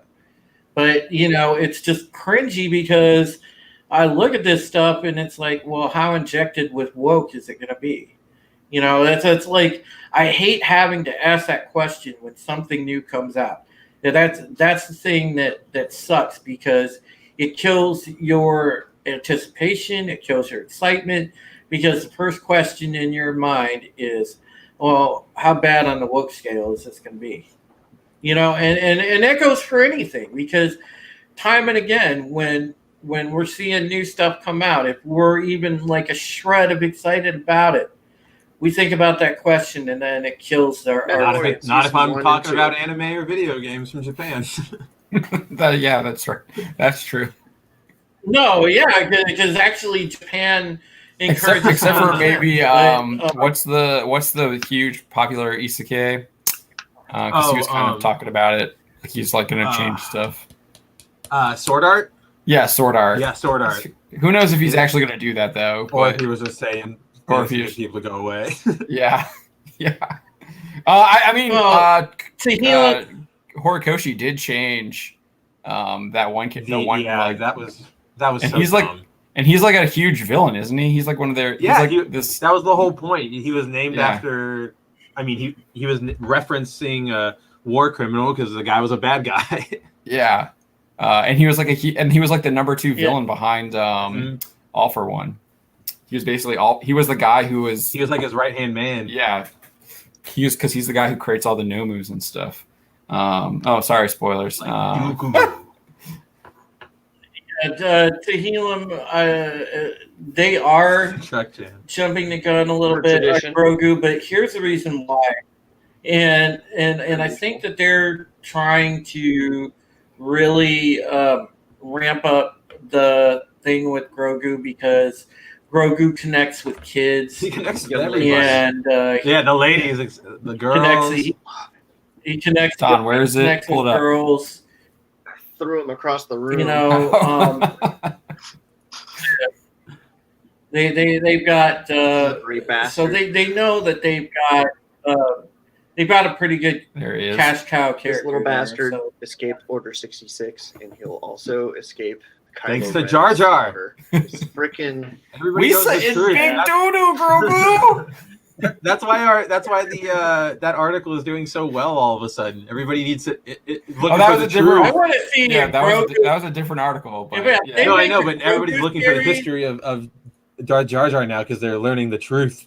Oh yeah. if they make a Grogu series, man, Jar Jar better be the villain. And then because I want to see that's who was really controlling that puppet emperor. It was Darth Jar Jar. Why do you, Grogu versus why do you Jar think Jar? Snoke's body is so long and elongated, like a Gungan? Like a Gungan. I'm telling you. There you go. The Darth Grogu series. That's actually a brilliant idea. You know why? Because you don't have an actor making a whole bunch of demands about pays and. If that's true, yeah. Well, you have the puppet master, but yeah, they're probably not. They probably don't have as big of an ego. Yeah. Yeah. Yeah, you never hear about any of the like Sesame Street puppeteers getting all nutso. Yeah. Hanson was a saint. Ruth Korean, by the way, that comment about doing a KOTOR trilogy or a series. Dude, I would be on board for that. I'm a huge Revan fan. I think they have treatments for that because the Alita Battle Angel chick was supposedly wrote one. The whole Dave and Dan Game of Thrones guys were supposed to come in and do Old Republic stuff, and by Dave and Dan. It all got canceled. Yeah. Yeah, well, that sucks because Ruth Korean's right. Revan would be huge. That whole universe would blow up huge. I mean, it would be great. And it's something that you don't have to worry about having this argument about retconning this, that, or the other, because there's so much stuff you can explore in Old Republic and not have to worry about touching anything. Yeah, I mean, obviously, if you do an Old Republic show and stuff, like I think they would want to not have to stick with SWTOR story, so they can do their own stuff. They might do the original KOTOR stuff, but they would they would do their own thing. Orange Hat, actually, did you not see our article? They actually had concept art of Revan, They did, Nihilus, and Malik in The Rise of Skywalker. And I think, obviously, that was when they were probably still thinking that Old Republic stuff was going to be done with Dan and Dave. It was probably also just them trying to get any goodwill back that they could. Let's throw everything out there. Maybe, but they didn't put it in. Disney Throne is going to be a sight to see. I'll tell you Dude, that right now. I mean, we already saw him like kind of lose every time. Yeah, he's in shown Rebels. In Rebels, he's like such a mastermind. He thinks he's like every time he's like got a master stroke, and then like you have space whales show up or something like saves them, and they they escape. They escape Thrawn's master stroke. Like he literally had them cornered on Lothal, and but like the ghost leads these space whales that like can apparently obliterate Space whales. Obliterate Star Destroyers with no problem. Marvel came up with it first. Thank you. Oh yeah, the space whales. Yeah, I think even Star Trek did the stupid space whales thing, jumping to hyperspace or whatever, creating the wormhole. But it was like a monster, like a Godzilla thing. But yeah. Getting Drew was talking about this. The reason why I think they're focusing on Baby Yoda. I think WGW Pro hints on it. Disney's not doing well. The Mandalorian's kind of seems like the only thing they've got going. I didn't really hear a lot about them touting Mulan. If I remember, they were supposed to be touting Mulan during that Investors Day. I didn't really hear a lot about that. Maybe I missed that. But I still think I heard nothing about it that day. Yeah, they were like being like, "Oh yeah, we love Mulan. We're thinking about doing more stuff because it did so well." But I didn't hear crickets about how well it really did. So there's that. Their parks are all closed. That's their big money makers. Is their parks, and they're all closed. Like Disneyland is still closed. Disney World is not operating at full capacity. All the stuff abroad I think all the stuff in China is still like operating. I don't know if Shanghai. I don't even know. I have to look at this, so I don't want to comment on that. But I'm not sure if Shanghai. I think Paris is still closed. So I think a lot of their stuff is still closed. So I think that is a big problem for them. Is that their primary business is the parks. Well, they also can't get any of their merchandise out because nothing can get to people. How much? Like, imagine how much Black Widow crap they're sitting on right now that can't sell because nobody's seen the movie yet. Exactly. And that's why they've been pushing their Falcon and Winter Soldier. That's why they've pushed WandaVision as well. At least that's the assumption, because Black Widow is getting pushed. And they're saying it's going to come out May 7, 2021. Eternals. Let's just start getting into this. I don't think theaters are going to be crap still. I mean, look, let's talk about Wonder Woman 1984 right now. Let me pull up the numbers here. Can you pull up the numbers real quick? They have an article. It's like the second one on the main page. It's right underneath the Coming to America 2 trailer. On which site? Ours? The numbers. The-numbers.com. Okay, hold on. I'll pull it up. I don't need people watching me find it. Hey, Mega Jetty. Mega Thank you for joining us. Appreciate it. Jetty, Metajet Free Turner.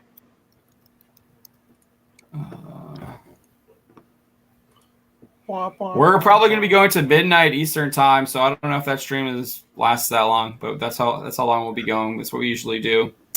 Orange Hat says he's going to go simp for Mandy. Who's Mandy? Mandalorian? Oh, maybe Mandalorian. Yeah, the Lightspeed Wolves. Didn't they I watched something and I think it was the World Between Worlds or something like that. I forget which episode it was, but like apparently they're saying that Kanan became one with the Force through one of the Loth Wolves, and he's like, what? Yeah, he's like operating within the Loth Wolves or something like that. I was just like, okay, because he didn't fully train to become one with the Force like Obi-Wan and Yoda did or whatever. Because Qui-Gon was just these like sparkling lights on Dagobah. So I guess like Kanan like attached his what is it, the cosmic force and there's something else. There's another force. I forget what it's called.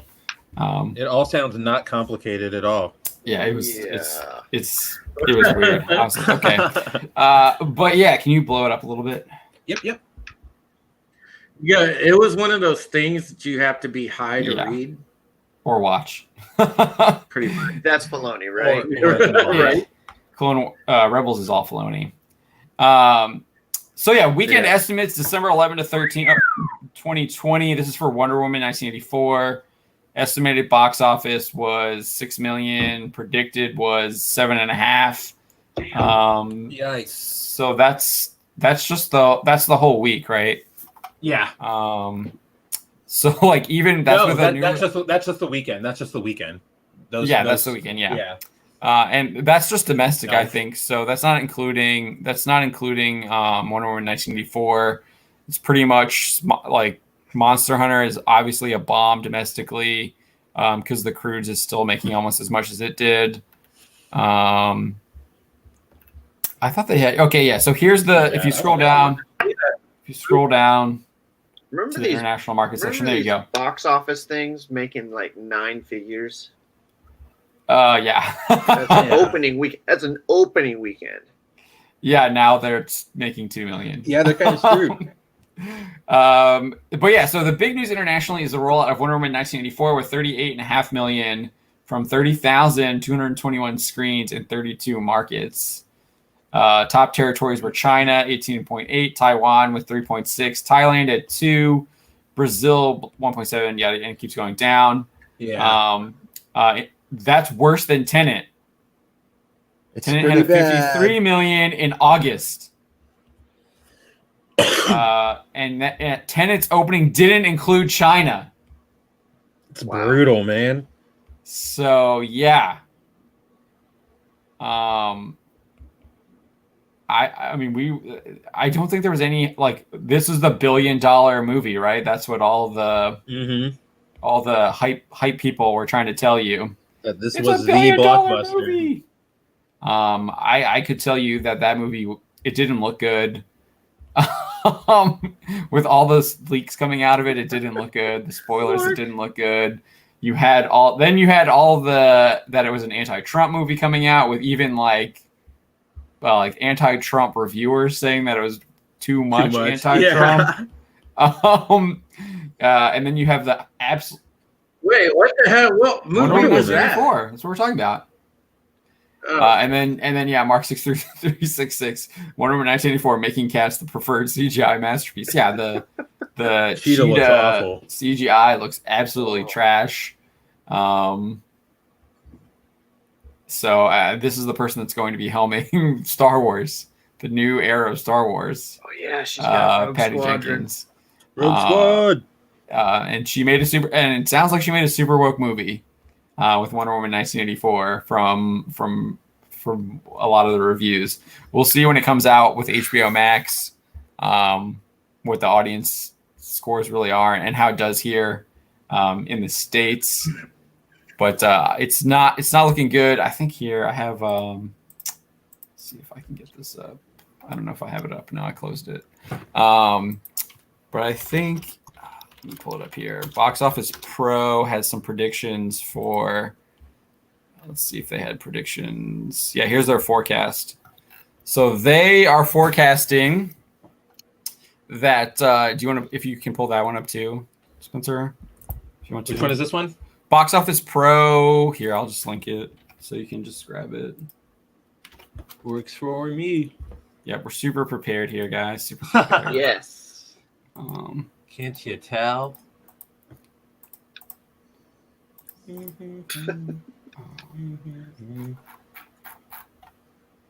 Back here. There it is. So yeah, they're in their second paragraph there. They say that. Oh no, that's 2017. They're still talking about that.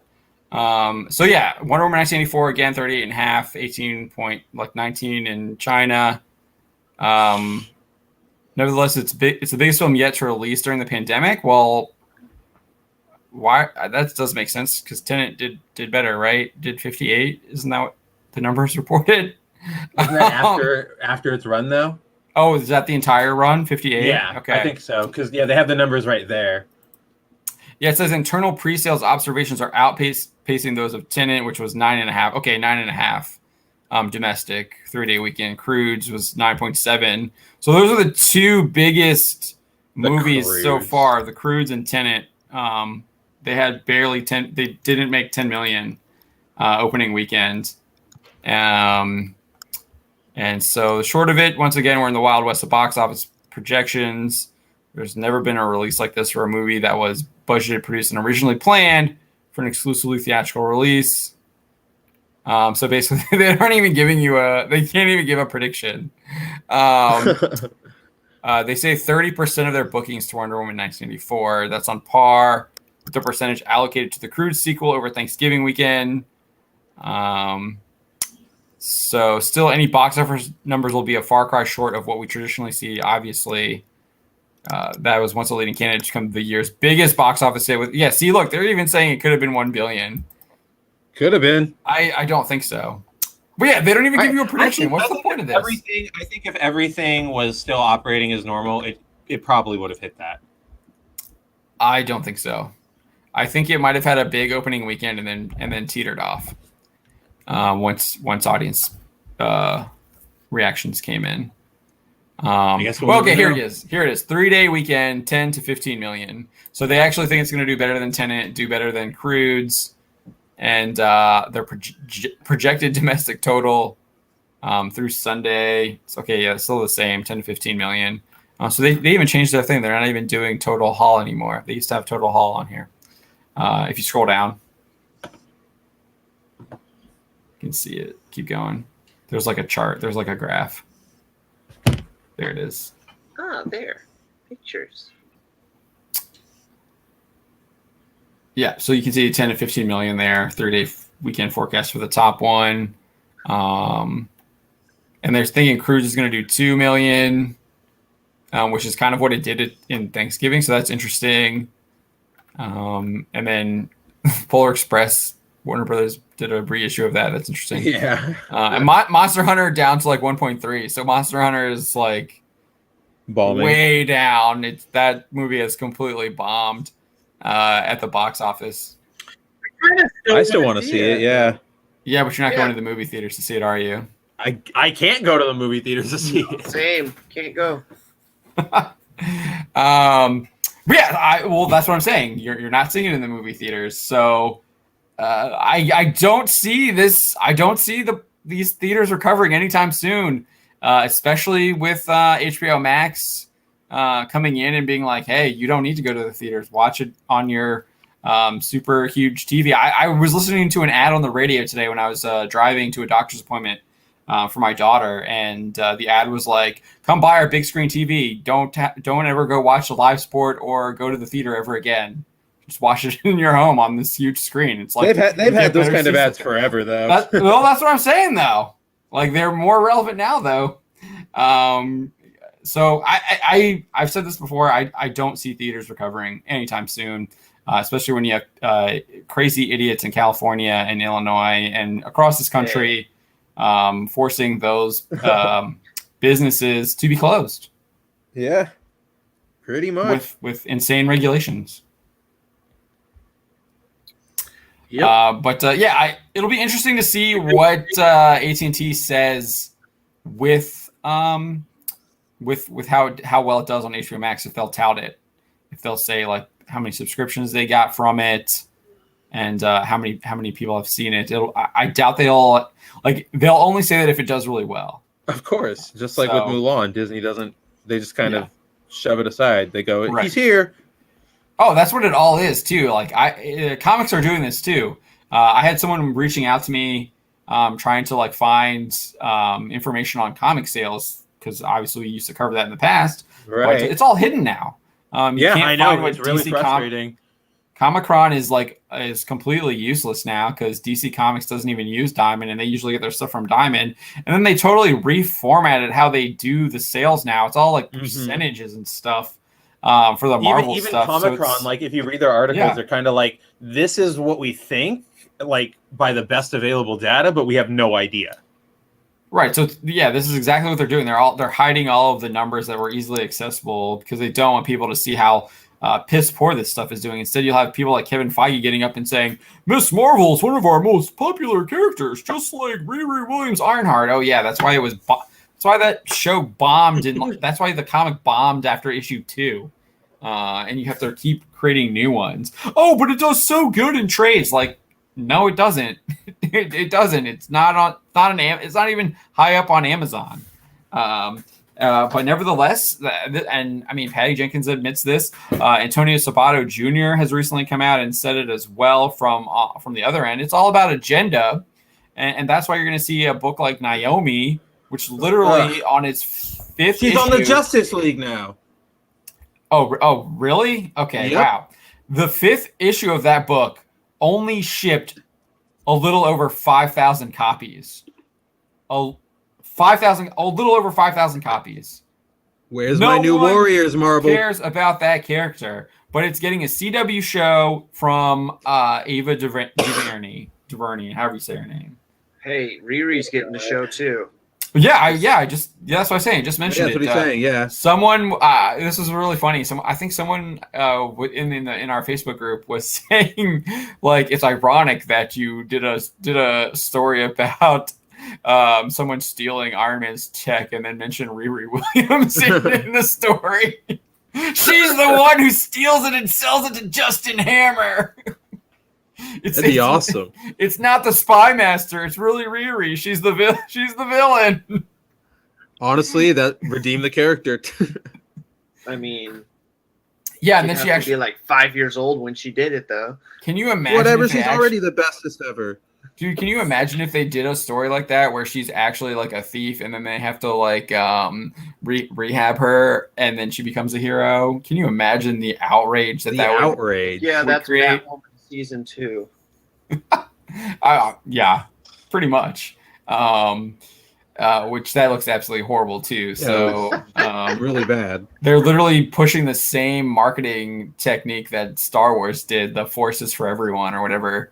Anyone can be a Jedi. Anyone can be a superhero. And I'm just like, here's the first panel of My Hero Academia. Jedi. At the age of 4, I learned that people are not equal. I learned that at the age of 4. Like, first page of My Hero Academia is I learned at the age of 4 that not everyone is equal. What is the Batwoman slogan now? Anyone can be a superhero. Like, if anyone I can, have no idea. Midichlorian shot. what's that, Don? As long as you have a midichlorian shot. Yeah.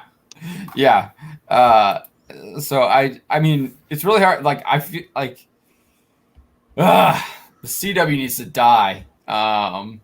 It really, like, their superhero stuff is just no good. It's bad nowadays. Um, And it has been for a Marvel's little gonna bit. get there. Don't worry. Mark 63366 is saying it only lost 48 million on the biggest current IP. Oh yeah, the video game, yeah, with Miss Marvel as the lead character. Oh my gosh. 100%, yeah, because Yeah, but that game was just bad anyway. and people are like, oh, well, yeah, like it wasn't Miss Marvel, it was just the gameplay was crap. Well, if I remember, people were like, oh, it's not too bad. Gameplay doesn't look too bad. No, it's a combination of everything. The game is really terrible, but it's also like, if you're going to give us an Avengers game, we want to play as the Avengers, not as Kamala.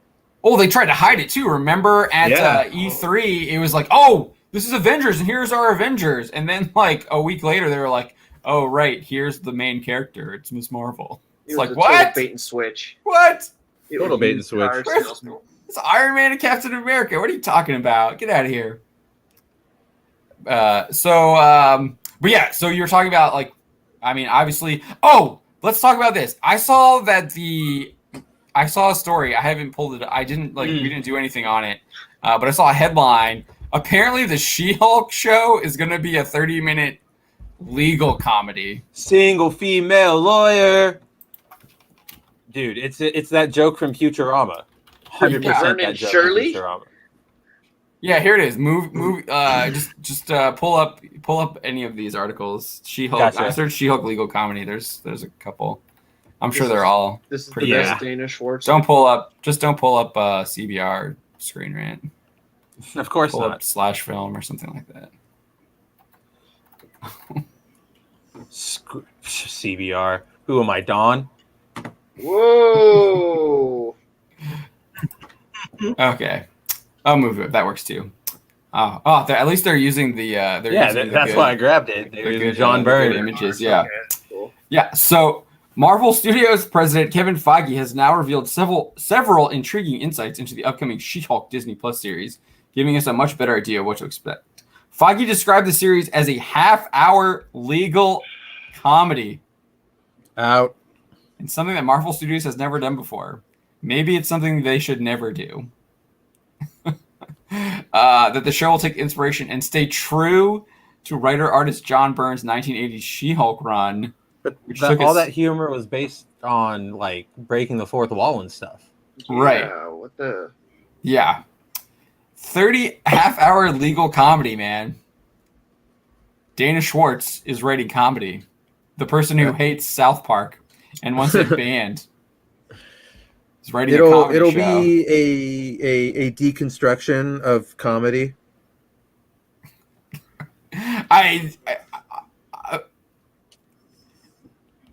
Who is the target audience for this show? Are they trying to get like people who watched Ally McBeal? Probably. What other like Probably. legal comedies are there besides that? There's a lot. Gonna get the old ladies that There's- watched Matlock there's back in the day. Bull. There's Is Bull a comedy? That's a Bull comedy. is a comedy. 100% Okay. a comedy. Bull's a comedy. There's millions of legal comedies. Okay. I don't know. I feel like when I think of like legal shows, it's like Law and Order and Those are like procedural shows, to me. Right. Like those are like cop dramas.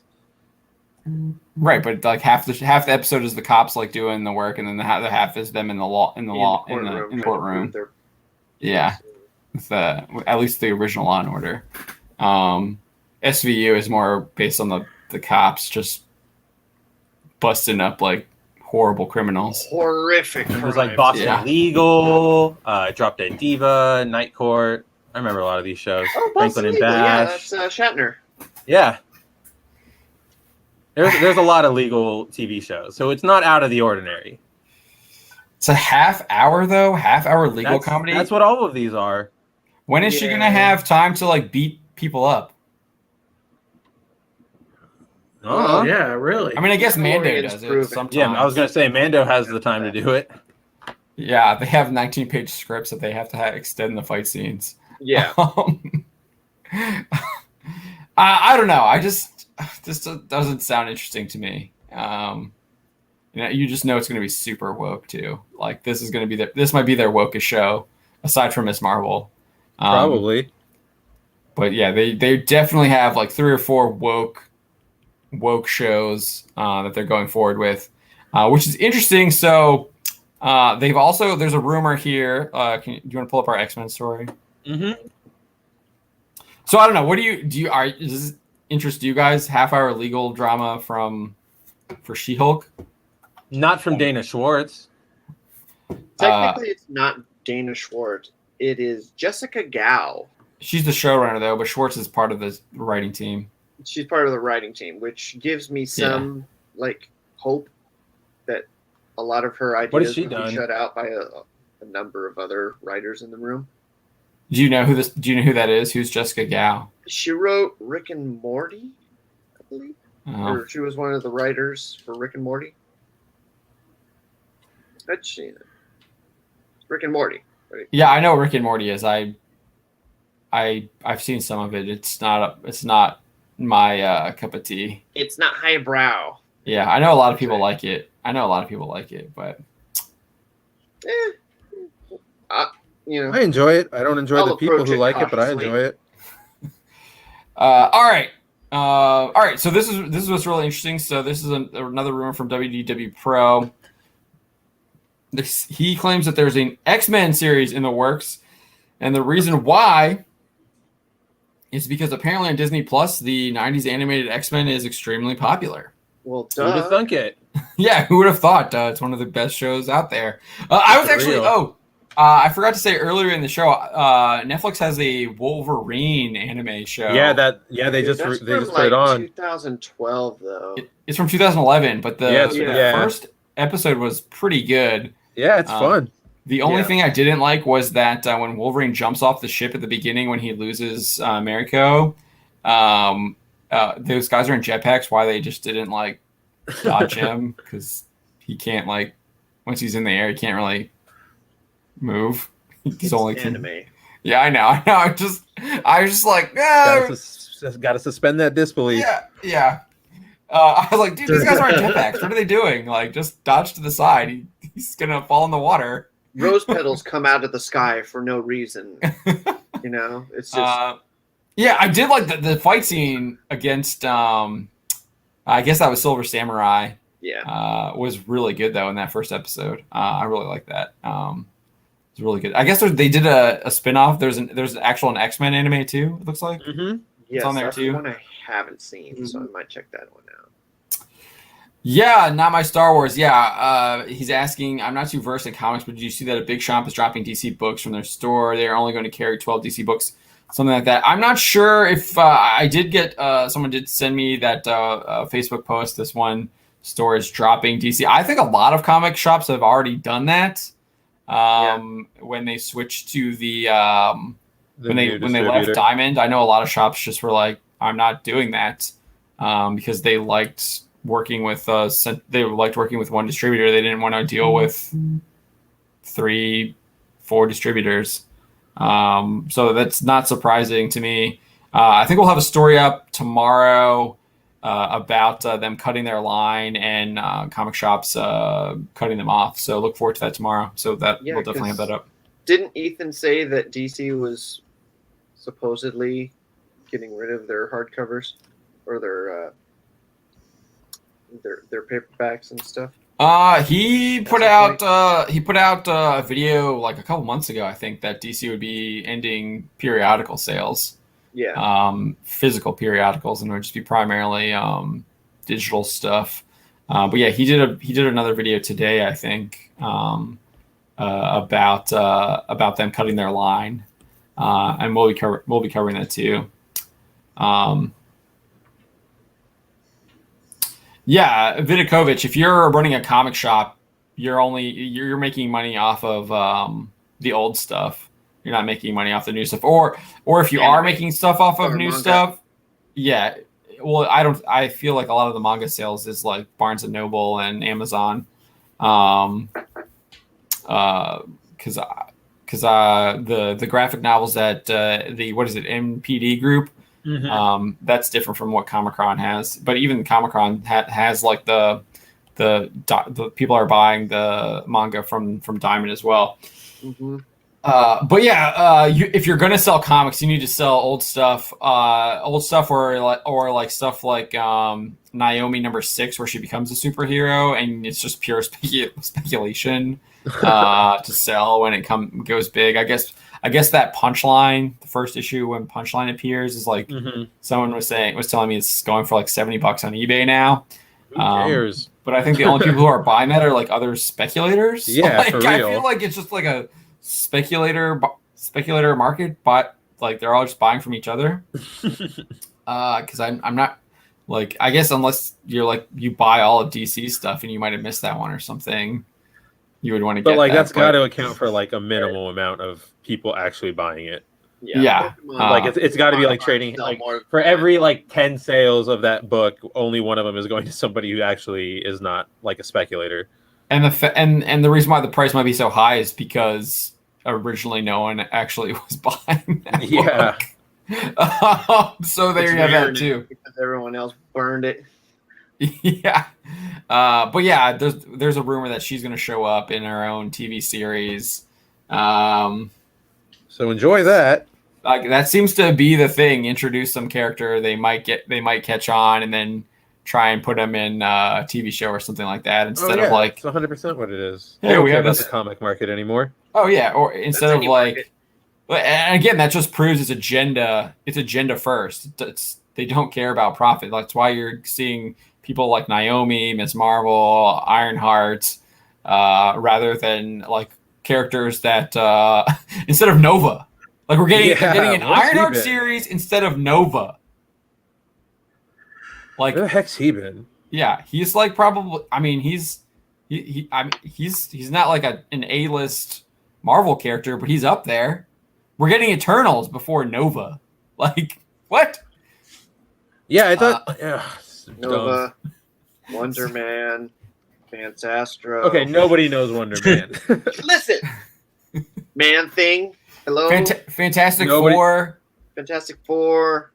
I guess it's in development. I think that announcement was literally just to try and boost their stock price. Right. Well, it Who worked. knows how far that is.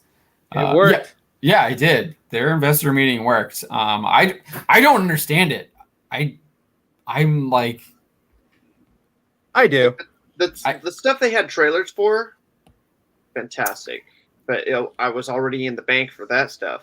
Because Yeah, but remember, if the stock price isn't traded on how cool or how good everything looks. Right. It's traded on like when you What the introduce numbers a are, shitload I of would things that you can merchandise and market, and you have this continual schedule for the next few years, that's gonna make investors go crazy. And it was already on a down. It was time for a rebound. It had already done some retraction, and it was hitting its resistances. So it was just waiting for takeoff, and that was just the spark it needed. Yeah, we'll see if it goes back down. We'll see what happens. We'll see what happens with the parks if they keep things shut down, and whether or not they have to go to streaming with their theatrical releases, or whether that market will recover by May when Black Widow is supposed to come out, because I think that's the first one.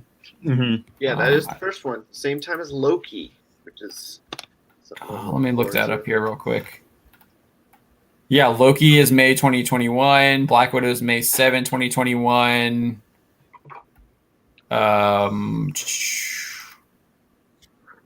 Where is it here? Eternals is November 5, 2021. Was that supposed to be this year originally? I forget. Yeah, it was supposed to be in like October, I think. And then where's the other one? Where's Shang? Shang, how does he say it? Shang-Chi. Shang-Chi. It's like, dude, I don't feel so bad. I don't feel so bad about mispronouncing pyrokinesis. He was saying it Shang-Chi. Yeah, Shang-Chi is July 9, 2021. And then they have the What If series summer. Miss Marvel is late 2021. Hawkeye is late 2021. They're doing a Night at the Museum movie that's a Disney Plus exclusive. Interesting. And it's a reboot. Riri is getting a series before this guy right here. This guy. Yeah, before before Namor even shows up. Yeah, exactly. You have all these A-list Marvel characters that haven't even shown up yet, and you have like people like Riri Williams and Miss Marvel getting on there. Like I'd rather have a series with this guy. This guy right here. I can't tell who that one is. Darkhawk. Well, you're getting one. Oh, Darkhawk. Yeah. That's the rumors. You're getting one. But then there's what else? What else is who else is missing? Obviously, X-Men. All the X-Men are missing, but maybe this. But that's that's a whole other situation on its own. I'm trying to think who are the other like big Marvel heavies. Marvel, I guess he's done. Ghost Rider. Ghost Rider, yeah, Ghost Rider. You've seen him. Yeah, but I guess not in Agents of S.H.I.E.L.D., I guess. Agents of S.H.I.E.L.D. But it's not Johnny Blaze. It's not Johnny Blaze, but he's still there. It's not Dan Ketch. Yeah. No, yeah. But that's another rights issue thing too. No, they have Ghost Rider now. I think. haven't. Yeah, Ghost Rider. Otherwise, they wouldn't have been able to use Robbie Reyes. Yeah, they got him with Agents of S.H.I.E.L.D. Who else is missing? I'm trying to think. Are there? Yes, Silver. Well, he's Fantastic Four. Tech, right? I mean, he's kind of his own thing too. After who? Silver Surfer. You need to introduce him in a movie with first. Fantastic Four, yeah. Yeah. But then he otherwise his like character has no gravitas. I'm I'm trying to think which Avengers haven't we seen yet that would like. Well, we That haven't would be even up seen there. the old We've, New like- Warriors. We haven't seen Night Thrasher. But again, we haven't seen but like Speedball, we Don, haven't like seen none of Marina. the, I would not, as much as we all love these characters, I would not consider any of the New Warriors A-list. I would not consider any of them Marvel's big hitters. Night Right, Thrasher? yeah. I think I'm looking No at way, no way. Spider-Woman's Did they probably Spider-Woman's probably one of the bigger ones up there that's missing. Iron Probably Man was an Spider-Woman. A-lister, though. But they made a Who? movie about it. Iron Man was not an A-lister. Yeah, but he had a book for like a long time though. But he was not Too. he was not an A-lister, but he had been a central focus of the Marvel universe, dude. He was a founding Avenger. He had been in everything. He was around. He might not have been as popular as he was before and as he was after, but he was around. He was like the Trinity before. He was Marvel's Trinity of him, Hulk, and him, Captain America, and choose either Hulk or Thor.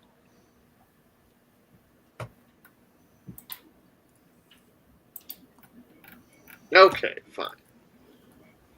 But like Doctor Doom, obviously, but that's a villain. that's a Fantastic Four thing. We got Ant-Man with Hank Pym. We're getting all that stuff.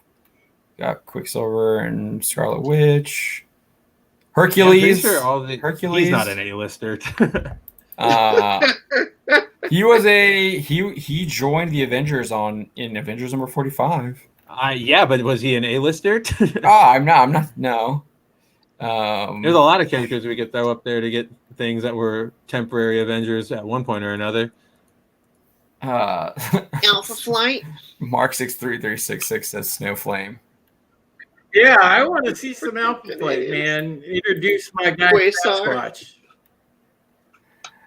I'm really I think agent, but we're getting him. I think all the big guys are taken care of, so now you got to look to more niche characters, or not niche, but lower grade characters. Captain Britain.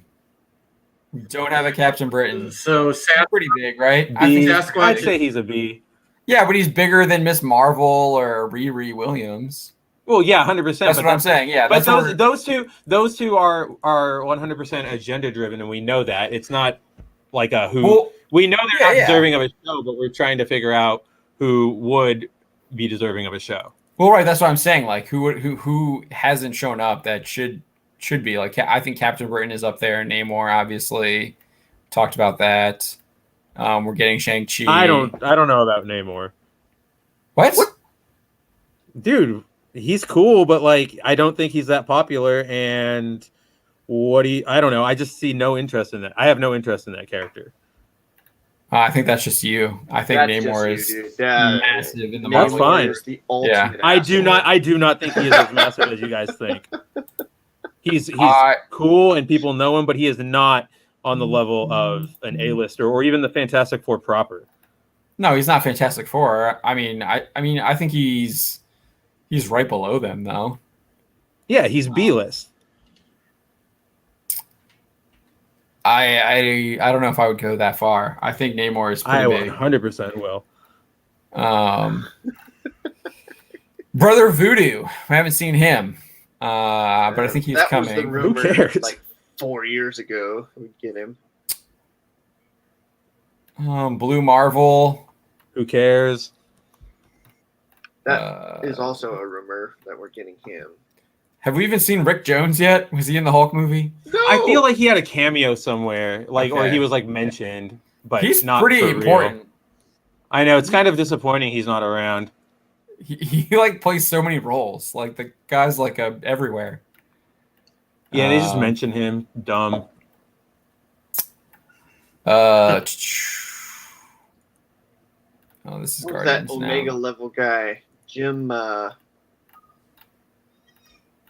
I think obviously the most of the characters are X-Men characters because like even, 100%. Mark 6336 is saying Cable. I mean, because the X-Men to me the X-Men have always been like I cared more about the X-Men than any of the other characters. Like I knew like it's X-Men not and me. Spider-Man.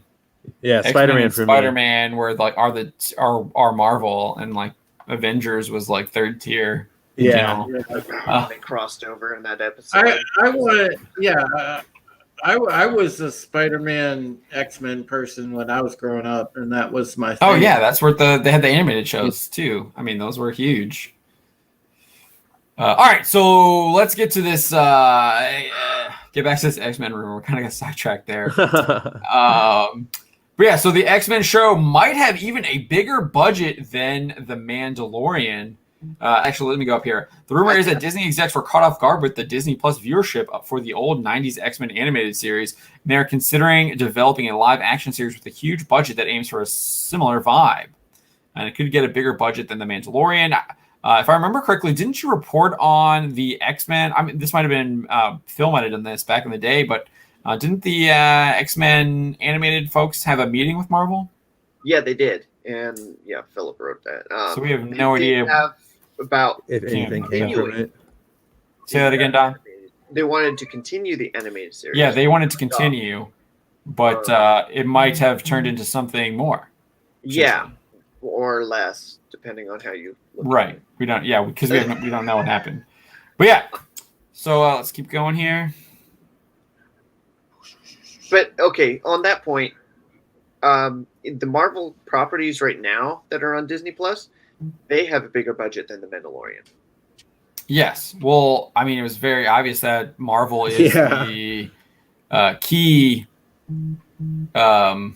draw for Disney Plus. I'm trying to think of the word. Because it was like they had like Hulu, they had Nat Geo, they had Lucasfilm, ESPN. They had ESPN. Marvel was there. They went last. They were their big.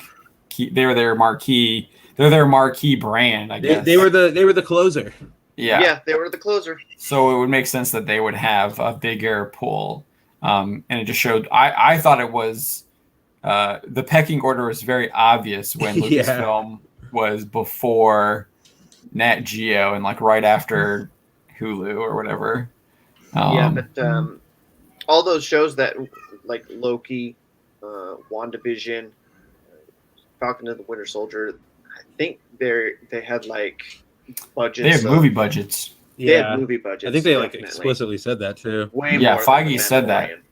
Oh, for sure. You know that they're going to be using. Looking at it. Yeah, you could tell just from the trailers. Yeah, for sure that there was way more money involved. Production value was way higher. Yeah, look at the Falcon scene where he's the cool one in the canyon. Oh, that scene is going to locations. Oh, money. Yeah, we know they've been filming on location. We saw them filming Falcon and Winter Soldier in Atlanta. We know they were over in Europe as well filming. Madripoor. Yeah, Madripoor.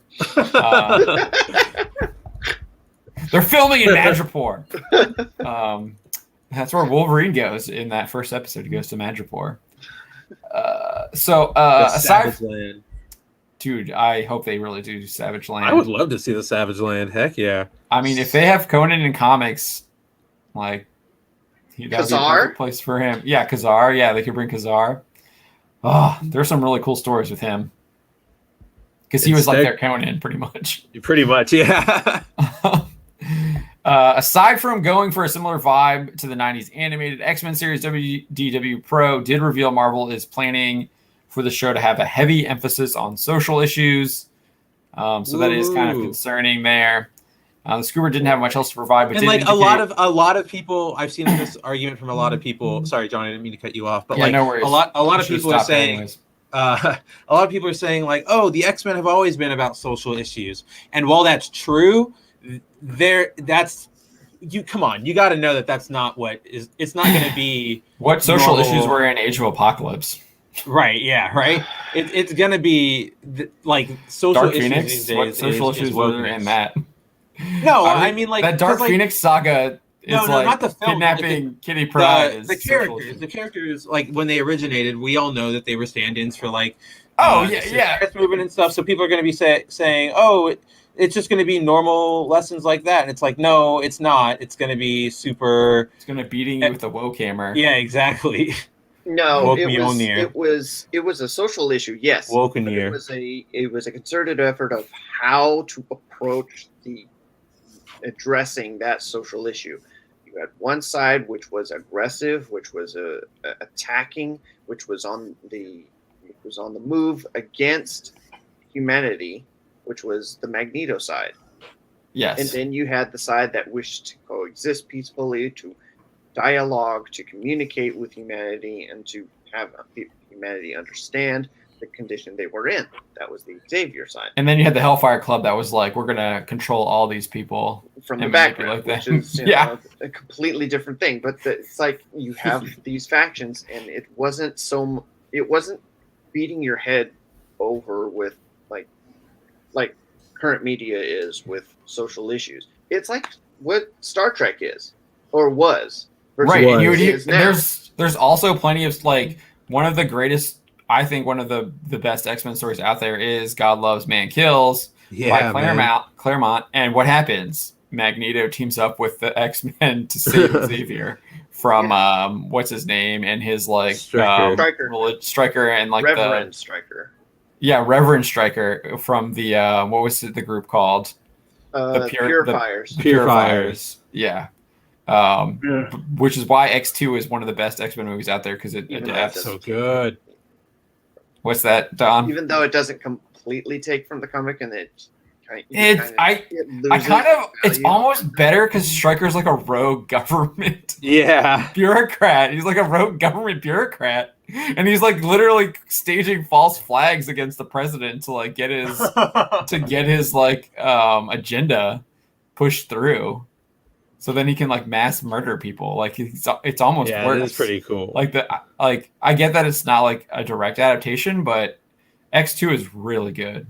It's really good. Like that movie's really good. Plus, I love that they really show the like it works because you can see what Magneto did in the first movie. So there is that animosity, and they're like begrudgingly have to like team up with him. To take on Stryker because they're not strong enough. And then even then he still has his own agenda too. Because he's Magneto. So I don't know. I really like that. The only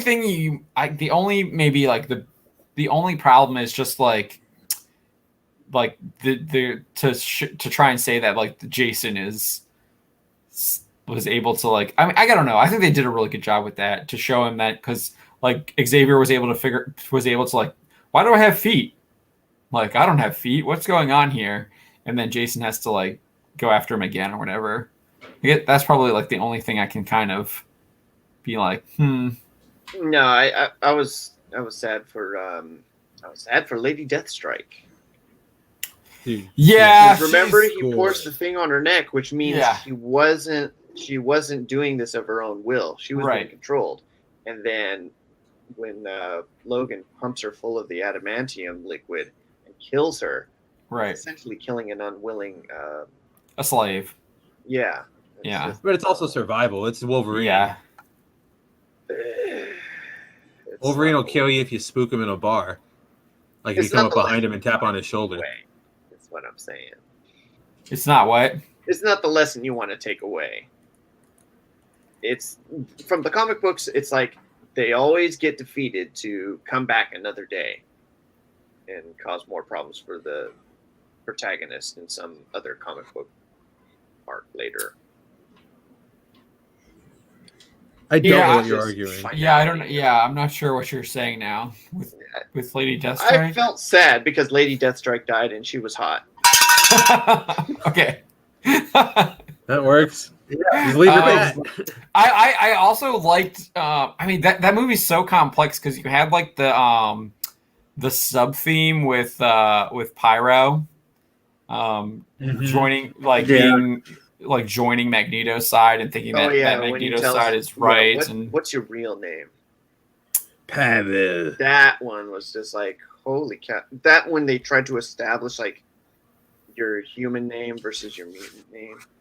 And then an interesting concept. Yeah, I like that. And then I also, because they played on that in First Class a little bit. When he's Mystique. Like with Mystique. But then I really liked when he's like, "You are a god among ants." I love that line. But here's the thing: it made you think. It made you think about which side. Yeah, it didn't beat you over the head with it. It just made you think about, that is an interesting concept to think about. And then Bobby's brother like calling the cops on them, and so seeing how there's like the fear of mutants and the police showing up and all that. Like, dude, it's such a good movie. X2 is so good. There's such a high bar for the X-Men with the MCU because you have movies like X2, you have the first X-Men movie, which and the animated series is on there. Yeah, the animated series, First Class is really good. Days of Future Past is a solid. Apocalypse is, it could have been a lot better, and then Dark Phoenix is just utter trash. And yeah, Logan is fantastic. I don't need that one's. It's not on Plus. Yeah, it's not there yet. I don't think. Deadpool. Not yet. What? Deadpool. Oh, Deadpool. Deadpool, like the first Deadpool is really good. The second Deadpool, like I remember when it came out, everyone was just like loving it. And I was sitting Kate and I were sitting. We went to dinner with my parents, and she was like, "I did not like that movie at all. Like they killed off the love interest like right away. Didn't make any sense." Yeah. And then like all of the people that they introduced into his like X-Force are just like executed for a laugh. Yeah, that was like, incredible though. I don't know. I don't know. It's that. I get that. I get the laugh, but it's that thing like they had money. They had finally made it, and they did what they wanted with it. It's that thing of like when you do something when you are starving to get it done versus your belly is full and now you're just doing stuff to do stuff. You know what I'm saying? I get what you're saying. I think. Yeah. Mark6336 says I didn't like Deadpool 2. Yeah, I wasn't a fan. My wife said we should have got up and left. She just did. That's how much she didn't like the movie. She regretted not getting up and leaving. She was like, wow. I think for her when they killed off Marina Baccarin's character, that was like me. That was me like listening to Poe Dameron prank call Hux. Like she did not like that at all. And I should have gotten up and left The Last Jedi after that as well, so I wouldn't have to subject myself to. You had to do it for journalism. Yeah, I did think I wrote some spoilers after that. I think. Can't remember. There's I guess Marina Baccarin has a new movie coming out with Gerard. Is that the Greenland movie that they're advertising everywhere? The one, yeah, it's like the comet, like hitting the planet or whatever. Fragments from a comet. I guess I don't know. Is that? I assume it's going to be on streaming. I've seen advertise. It's on YouTube. They're advertising the living daylights out of it. So I've seen the ads. All right. So yeah, we'll get back to X-Men here. We're totally going to be whacked over the head with the woke. What did you say? The woke Mjolnir. The woke Mjolnir. Yeah. Woke near. Yeah. I feel like that's what we're gonna get. I hope not, because there's so many good X-Men stories out there that have nothing to do even with social issues. The Dark Phoenix saga has nothing to do with social issues. No. It's the only thing you could possibly have is like kidnapping Kitty Pryde or whatever. They're trying to get Kitty Pryde to that Massachusetts school to like maybe recruit her into Hellfire Club. I guess you could have like there is the interesting. I guess that's kind of. I think it's kind of after Dark Phoenix saga, but like when Emma Frost like takes over Storm's body. That would be interesting. Gosh, yeah. They definitely won't be doing that. They definitely won't be doing that. But yeah, there's like Age of Apocalypse doesn't have any social discussion either. Even the stuff with like the Sentinels, that's kind of just a general like persecution / police state that's in a lot of dystopian fiction anyways. Yeah. That was before the X-Men. I'm pretty sure Amazon has that Man in the High Castle. It's similar, like police state dystopian I like fiction. that show. Hunger Games, same thing. 1984. Yeah. And, I mean, there's so much dystopian fiction out there. They teach college classes on it. I know because I took one. I took one. But yeah, I mean, I don't mind it if it's done right. There's no such thing as it being done right in this day and age. Do you have an example of it being done right in today's Hollywood? Right. No, you won't find it in today's Hollywood. Pushed in a movie. Yeah. Joker? Even then, though, Joker, I think is it really progressive? Yeah. A lot of the movement that's going on around him because of it is, Is it? It's kind of. Is criticizing corrupt businessmen and politicians really progressive? I think that's something that conservatives would have issues with too. Yeah, but I don't know. Gary from Nerdrotic, he saw the sign, the resist sign, held up by some of the protesters, and he said that it was a but resist is not in the film. Resist is not exclusive to the hashtag resistors. I mean, people have resisted things of history. Exactly. But I will say that like including a resist sign in a movie is that's totally what that was in that time. Like it's totally a reference to that. Oh yeah. Ford versus Ferrari, progressive. Mark 6'3", 366. What? Explain that one. Bad Mojo is saying Alita. 1917. What is going on here? What's happening?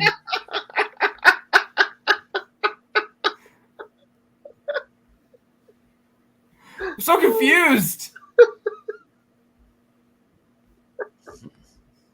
I don't know what's going on. Mark 336 is like 1970, a World War I movie.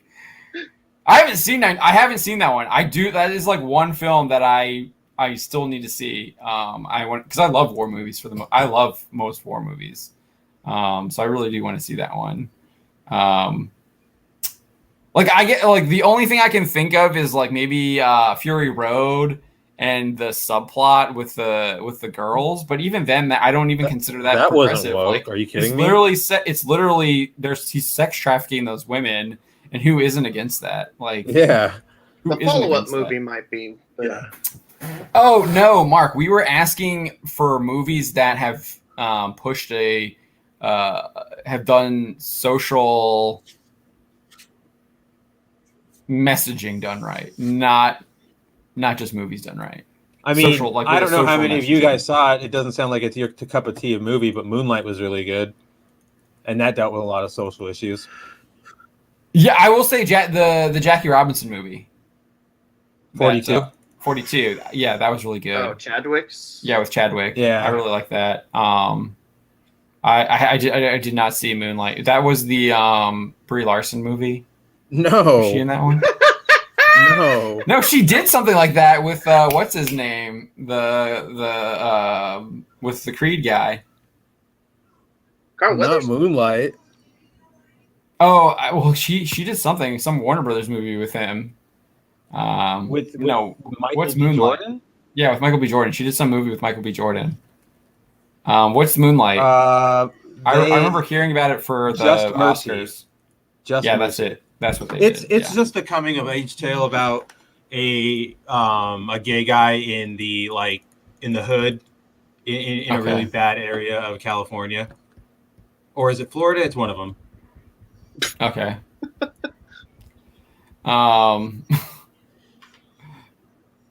Oh, you know what movie? It was funny the other day. You know what movie came on, Don, and I felt better about the I felt a lot better about woke culture after I watched it was Falling Down came on, Oh yeah. and I was just like, hell yes, let's roll prices back to 1963. Every time I watch Die Hard, I look at the California gas price. It's like 83 cents, and I'm just like, yeah, what happened? Okay, did you guys watch The Invisible Man? Yeah, I just bought Deviant Port. I haven't seen. Just brought it up. I haven't seen this one, but he says The Invisible Man did it right for me. Is that really? What is the kind of like woke agenda? Isn't like some dude like? Isn't it a guy like stalking his ex-girlfriend or something? Yeah, stalking her through an invisible suit and getting away with literal murder. Right. And framing her for it. Is that really woke? I mean, he's committing crimes. She gets a hold of the suit at the end and kills him. Oh, okay. How is that? I still don't see how that's woke. She doesn't get a hold of his suit. It's like there's Punisher. another suit that's made. It's women empowerment at the end, I guess. Why? That's not necessarily woke, dude. Yeah. Yeah, that's like sounds like Punisher to me. Yeah. He does that too, right? I think it's unfair to conflate like, oh, because there's a woman having a moment that's woke. I think that's completely unfair. That's a lot of the argument that's being tossed around. Is the argument you just tossed around. Yeah, I'm just saying these are the arguments being tossed around. Is it a woke agenda for a woman to have a moment where she is empowered? Okay. No. Deviant Pork says it's about female empowerment, but not. I'm not sure what you're trying to say. That word. Manichest. Manichest, and there are gray areas. Mark6336 is saying Joker white man bit. I didn't get that. I mean, I didn't get that. I didn't get that at all. I mean, he was like the white guy became the hero to the people. More MAGA says it's woke if they talk. That was what was in SG1. The women were not allowed to talk, and they were, and if they did, they got killed by this Mongol culture that was on this one planet, and they tried to kill Captain Carter, but she had just saved like the chieftain's son, so she was spared. They actually did it was a whole episode on that. It was pretty good. I enjoyed it for the most part. I thought this didn't age well, but then as it went on, it was a lot better. Because they actually introduced like a real villain with the Shang Tsung guy. Alexander Vidakovich says that is projection of a century by that repulsive SJW guy. I think he's talking about Bright, the David. What is it? Air movie on Netflix. Is that David Ayer? Yeah, the Suicide Squad guy. Director. Oh, that guy. Yeah. Isn't that his name? David Ayer. Yeah. Oh yeah, it was David Ayer. He did David Bright. Ayer. I enjoyed it. Was Bright. written by it was written by Max Landis. Yes, that guy is apparently persona non grata now. His Superman story is really good though. Yeah, I know. It really is. Credit where credit is due. And I liked Bright. I thought it was a fun fantasy, and there was some cool stuff with the elf sword or whatever at the end there. They get caught up in that. But yeah, I haven't seen Invisible Man, but I don't like a revenge story. I don't consider that like woke, because that's what it sounds like. Yeah, it's like her getting stalked and tortured and then getting revenge, right? That's not. That's like the opposite of woke. Like that's like. It's giving her reason and motivation, and it's punishing people for crimes when like the woke people are like, let's let them all out of prison. Mark, I think I probably need a little bit of an edit, but I thought it was pretty good overall. I know they were talking about doing a sequel. I'm not sure. I think I don't know what happened to someone that. else, but who knows what's going on there. I'm trying to think if there's anything else.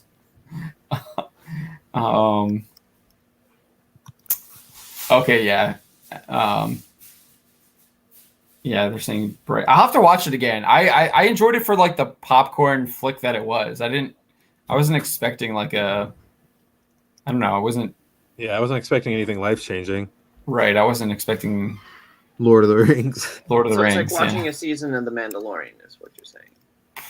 Sounds like it, but I don't know. I thought it was done. I'll have to watch it again. It's been a while since I saw it, but I didn't remember. Like, I didn't notice any like super glaring issues like I do with the Mandalorian. Yeah, the setting for Bright was fantastic. I love the world that they built around that, where you like he's like smashing pixies with his bat or whatever he is at the beginning of the film, and then you have like all the elf chicks live in like rich land, and the orcs are in like the slums with like the humans and stuff like that. And you could obviously see that it was like a divided society.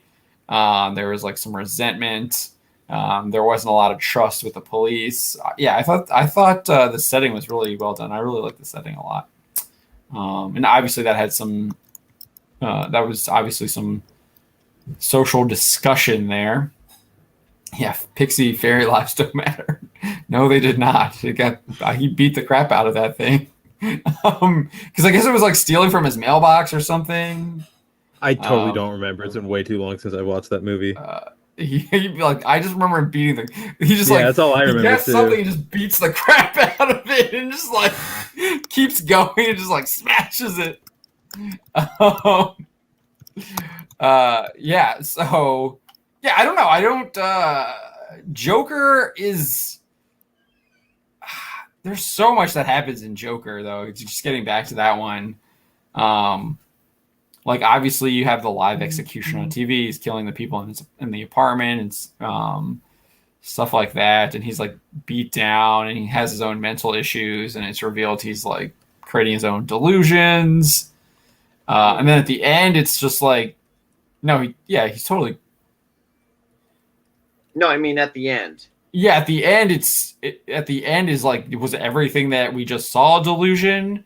But like before that, he had created that he was like dating the Deadpool chick, Domino, whose name I can't remember right now. I feel like it starts with. I can't remember her name either. Zazie Beetz, I think. Yeah, that's Beetz? her name.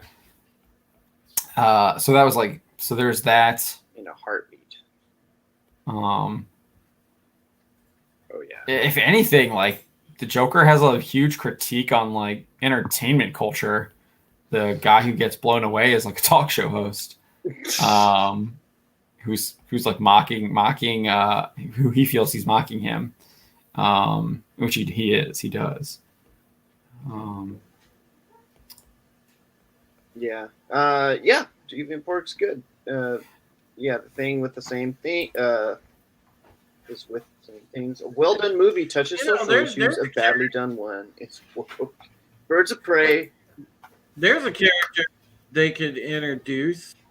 Domino. Bring her. She's gonna stay in the Deadpool franchise, I think. Yeah.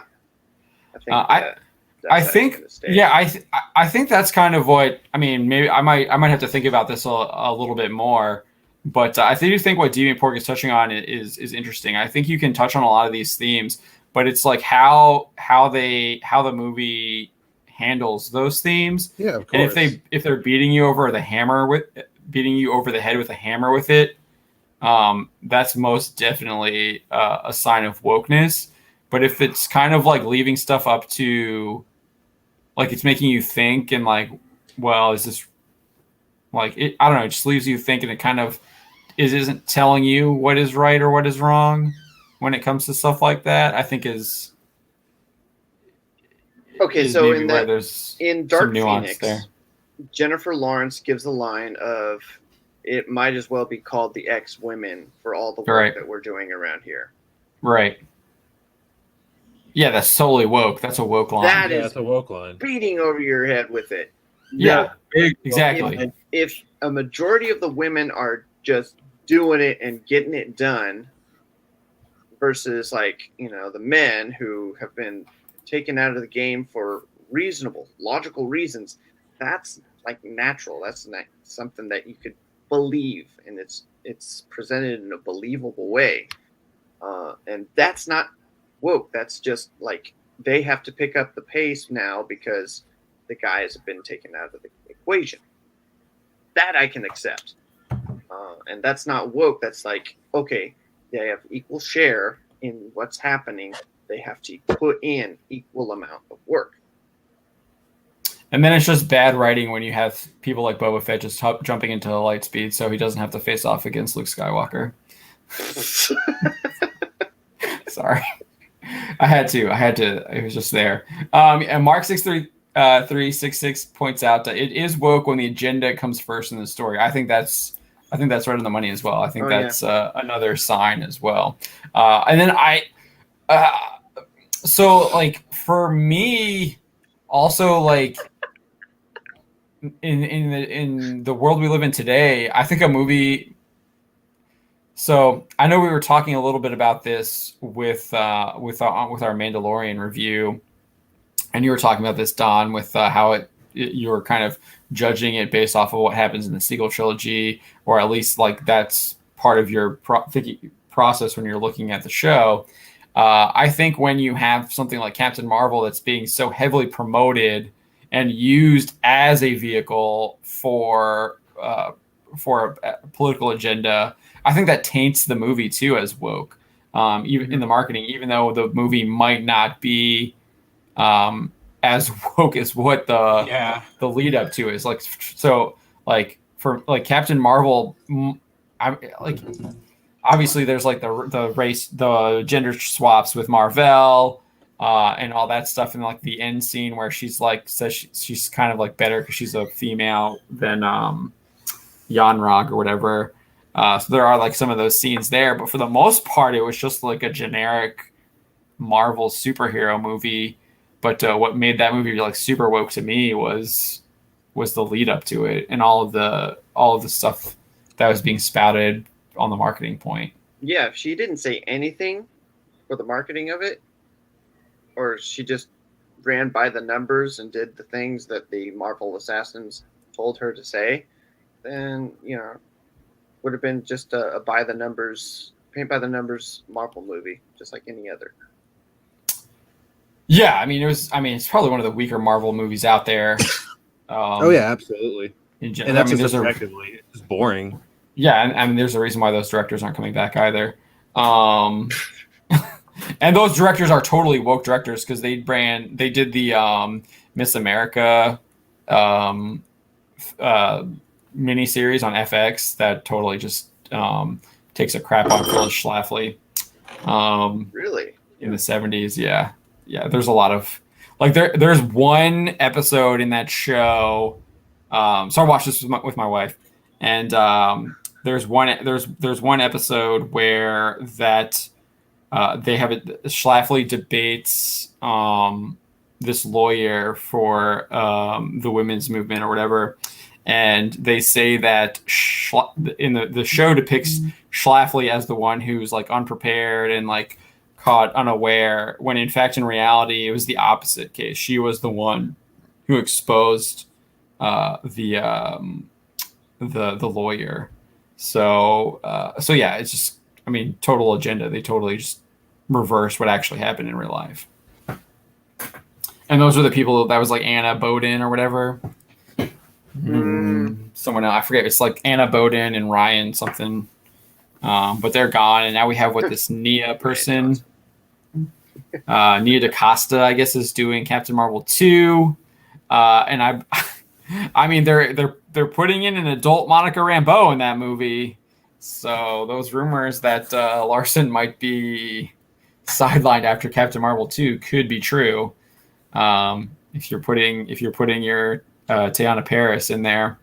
Teyana Paris is going to be in WandaVision as well, so we haven't heard anything about Brie Larson in any of the TV shows. She's rumored to be in the Miss Marvel show. No, I think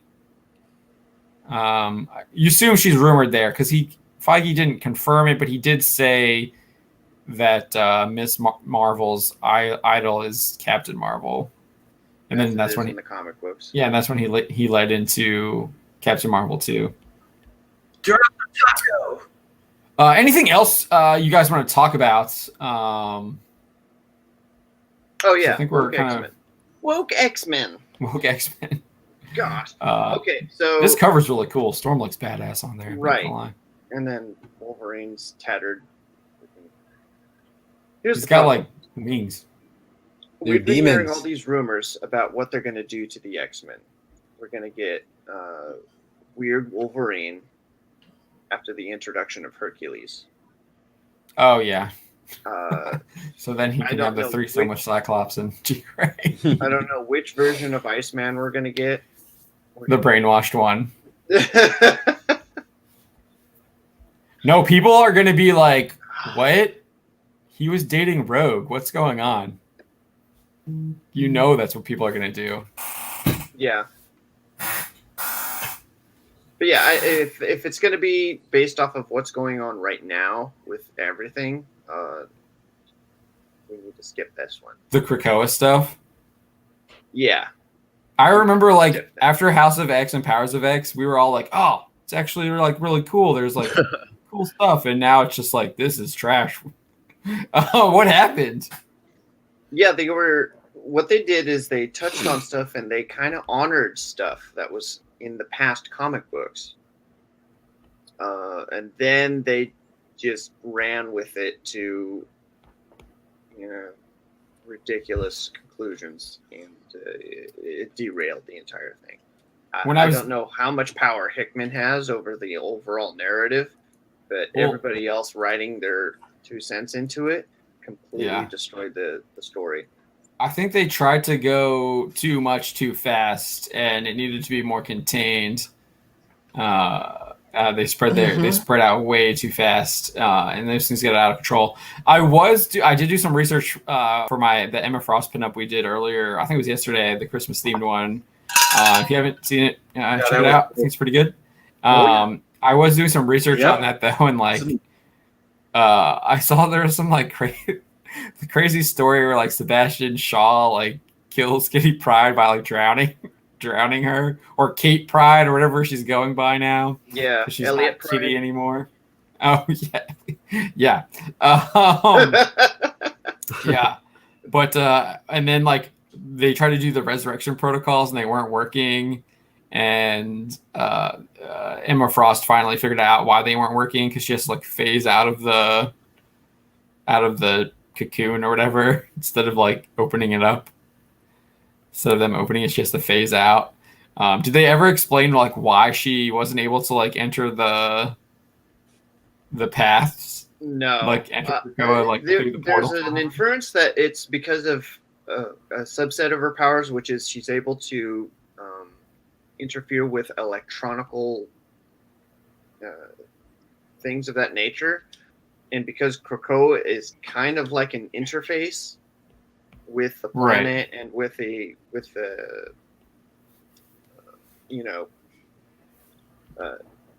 I get all the other plant-based mutants on there, she kind of interferes with that. Okay. But they don't fully explain it. You just, as you know the lore of her character, you kind of like, maybe that's why. Okay. Markler Seth is asking if Iceman is gay. Technically, in the comics, he is. He was brainwashed by Jean Grey. And so is Kate Pryde. Oh, she is too? Yeah, remember? Did we write that story? Dude, I thought she was dating Star-Lord, like, recently. Oh, no, she's bi. Sorry. Oh, she's bi? Who is she dating now? No, she's not dating anybody, but she... I thought she married... Dressers. I thought she married Colossus. Or one of her hairdressers, she kissed her on the lips after she was done cutting her hair or something like that. Is this when she's married to Colossus? No, this is... You wrote the story about it. Did we? I don't remember, dude. Anyway. Was that when I was still on leave? Maybe Spencer wrote it. I don't know. I didn't write it. This is the first I'm hearing about this. Okay. Yeah. Are you sure we wrote this? Are we sure we might need to... We're the only ones who could have written it. We're not going to be seeing CBR or Screen Rant writing about it. Yeah, you are. They're gonna write about it in a positive way. What are you talking about? I don't see anything. I just searched Kitty Pryde. I see Phil's story from June 2020. Okay, maybe. And then more from 2019.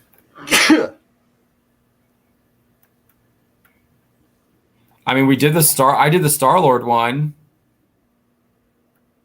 like 2 weeks ago. All right, so it sounds like we need to do a story, huh?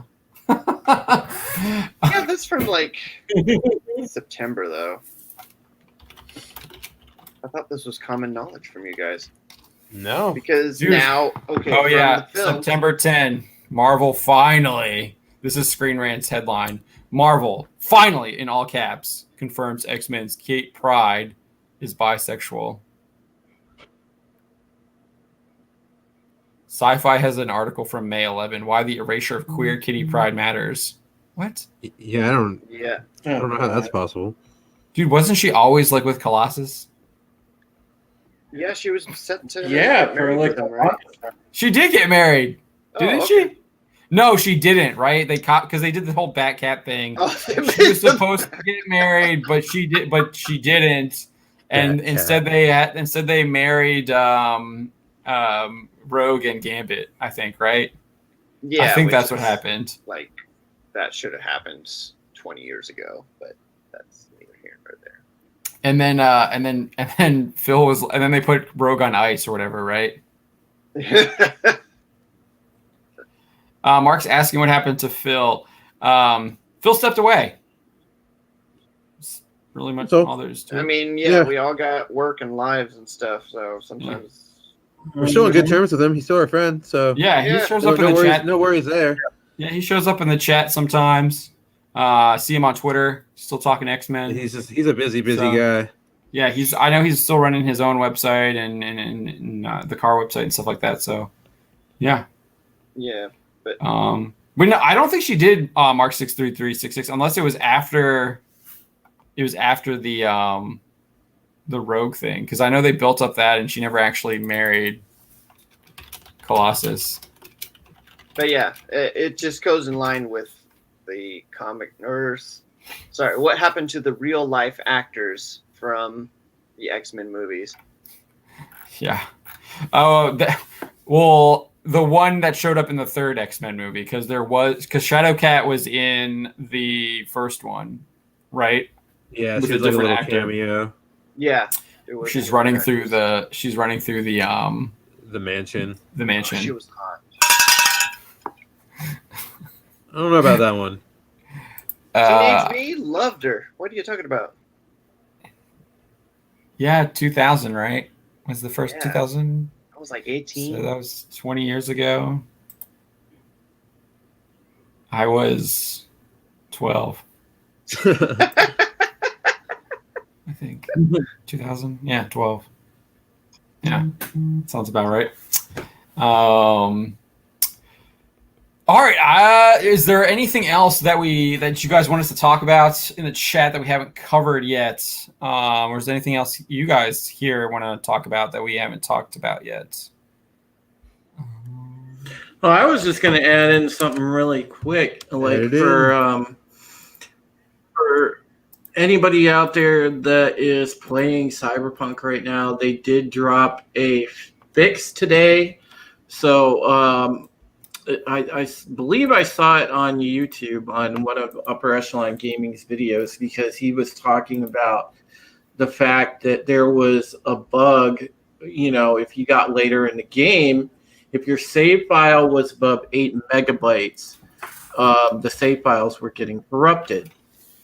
Now, and it was a problem because what happened was, all your saves wound up corrupted. So you couldn't go, you better hope you had gone through the entire story, because otherwise you were screwed. You just couldn't progress. Well, they went ahead and what they did with the latest patch is they took off the 8 megabyte limit on save files. So now, you should be good to go. So, you can do all the crafting you like, everything that you want, all the exploring you want.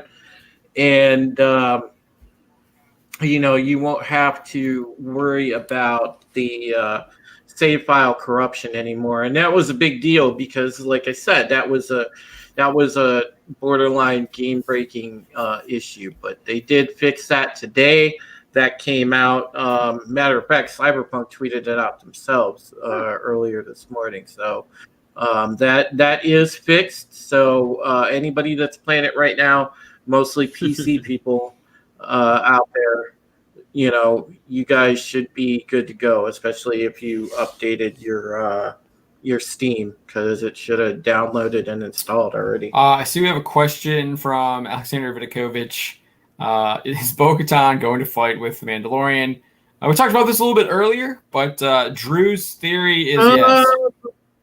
Lay it on him, Drew. Yeah, I think they're going to be at odds, and again, we were discussing if season 3 is definitely setting up for retaking Mandalore. Yeah, I think there's going to be some tension, and there's naturally going to be tension because she's going to kind of. It's almost like I feel like they retcon the Darksaber. She has to reclaim the Darksaber in order to.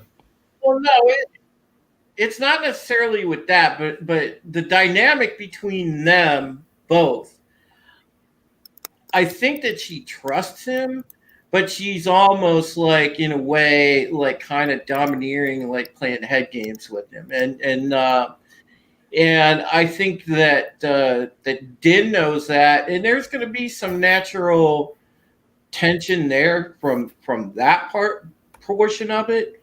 But if the armor shows up at any point, and there are some other Mandalorians left of that line of thinking, there will probably be a very tense showdown, especially between those two women. And you're likely to see, obviously, Din's going to be stuck in the middle of that. So yeah, you got some issues there. But as far as Bo-Katan and Din throwing down, I would put that likelihood probably about 40%. I mean, if they stick to this stupid idea that she has to get the Darksaber in order to lead her people to reclaim Mandalore, then she's got to fight him, right? Well, yeah, but they could essentially, just honorably spar and whoever won the duel.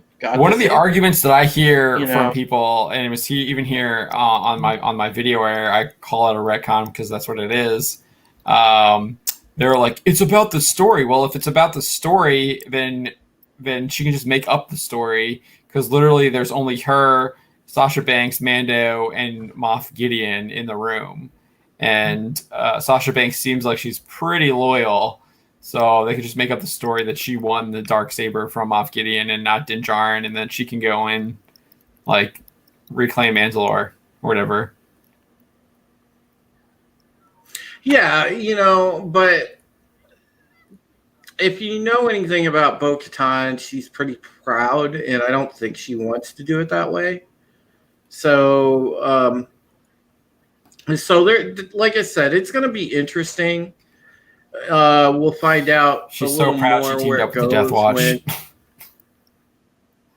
When season 3 materializes, yeah, there is that, but she was redeemed kind of after that because she leaves when Maul kills Pre Vizsla. She's like, no, non-Mandalorian will ever rule us.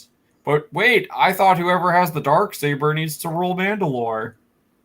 Literally, Bo-Katan's the one who likes this. F you to Maul. Yeah, they really kind of screwed the pooch on some of this stuff. So I hope they sort of correct. Well, I think that's the one good thing is they take Grogu out of it. I really hope he's sidelined for much of season 3. Oh, he will be. I don't think you'll see Grogu at all. I don't know about that. I don't know about that either. I mean, unless there's like some side episode where Mando goes to visit and see how his training's progressing. That's about it. I can't think of any other way you're going to really see Grogu unless he Grogu just sneaks goes off, to visit. takes the X-wing, and leaves Luke to go find Mando.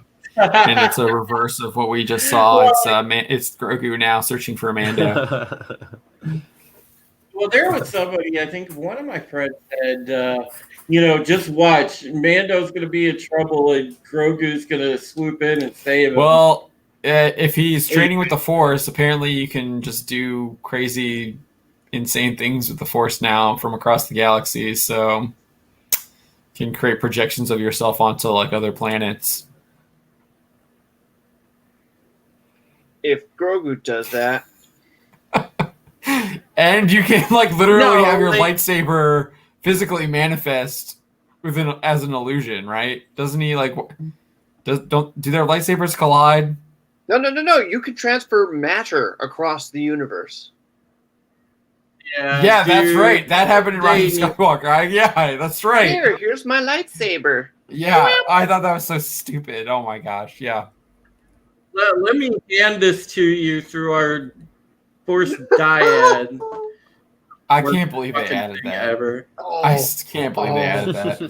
If Grogu does a Force dyad with the Mandalorian, and the Mandalorian is not Force sensitive at all. No, just yeah. God, shut up, dude. What happens if Mando gets the Force injection? Oh God. He gets the Force injection from the Doctor because the Doctor's still alive, right? Oh, he gets the midichlorian shot. Isn't the Doctor still alive? Right? He's still alive. No. Minus one ear. He lost an ear. Remember, he shot near. Cara Dune shot the he just got officer. He lost an ear in that. Yeah, he was holding his ear like it was bleeding. Yeah. I mean, he just got his ear singed. I didn't see any of that. I mean, it would be cool if they had stuff like that, like dismemberment. I would be like, yes. But Star Wars has always had dismemberment. Yeah, but it really has. Well, technically, yeah. Technically, absolutely has. The whole purpose of Luke realizing he's losing himself in his rage is when he chops Vader's arm off in Return of the Jedi. And even before that, he loses his hand in Empire. Yeah, he loses his hand in Empire. No, I know that, but I mean, I want to just see, like, you guys aren't catching what I'm saying. I want to see, like, gore. I mean, that just wouldn't happen with a lightsaber, though. Yeah, lightsabers don't give that. They cauterize instantly. Yeah. Or you become one with the Force. Yeah, you just disappear. Voomp. Hopefully that answers your question there, though, Alexander. Back to spray. Yeah, it'll be interesting whatever they decide to do with that whole thing. But I think season 3 is going to be more of a exploration of Mando culture and things of that nature. You're going to see a lot of that. I'm not 100% convinced on that. I think that's something that they will explore. I'm not sure if that's what they do in season 3. Here's the problem. We already saw the end of Mando's journey. His growth, his progression as a character. I mean, he's not done. He's still alive. Yeah, he's alive, but his character growth is done. Is it, though? In terms of, like, who's this? Moving from a guy who never took off his mask and was reluctant with working with others. Right, that's the end of that arc, but does that mean that's the end of his story? Like, for that, yeah. They'd have to make something up now, which is... Dude, that's literally how you make story. What are you talking about? they'd have to make another thing for him to overcome to progress his character even more. Yeah, that's how it's hard fiction to works. like. What else is there for him to grow in? Who knows? I'm not the one writing the show. There's a lot. I'm sure there's a lot. I think of he needs things to he grow could in principles. Yeah, he could grow in principles. He could grow in skill. He could.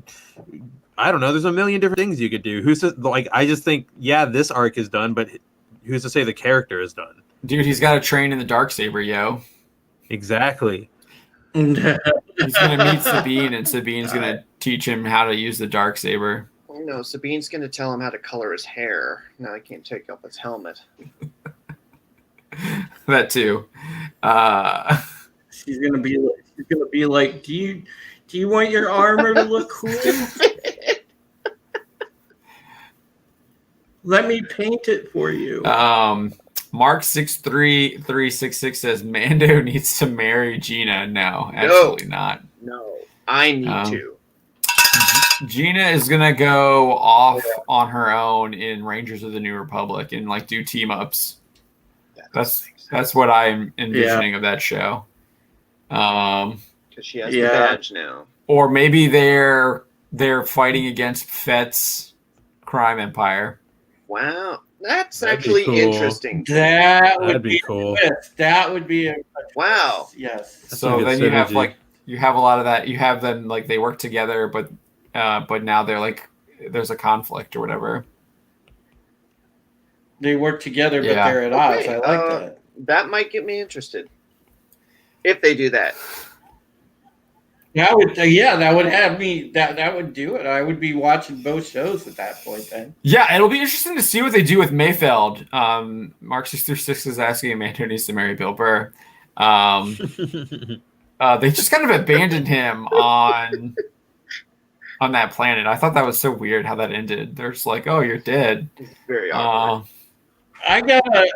I got a feeling what's going to come out of that is like similar to kind of how they left off with what's his face, the guy, and he ended up being essentially the mayor of Navarro. Oh, Grief Karga. Karga? Yeah, and I think that you'll see something similar with Bill Burr and kind of looking after that human settlement over on the planet they were on. Oh, I hope not. No. He's not a leader. Oh, that's like no. He just needs to go back to doing merc work. Yeah.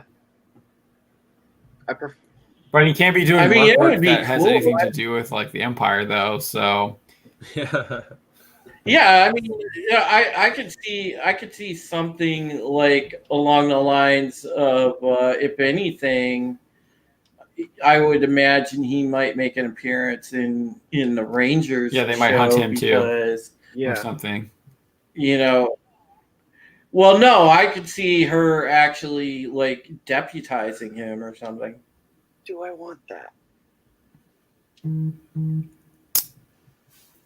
It would be interesting where maybe someone else is trying to hunt him down. One of the other, like another ranger or something, is hunting Mayfeld or something like that, and she has to maybe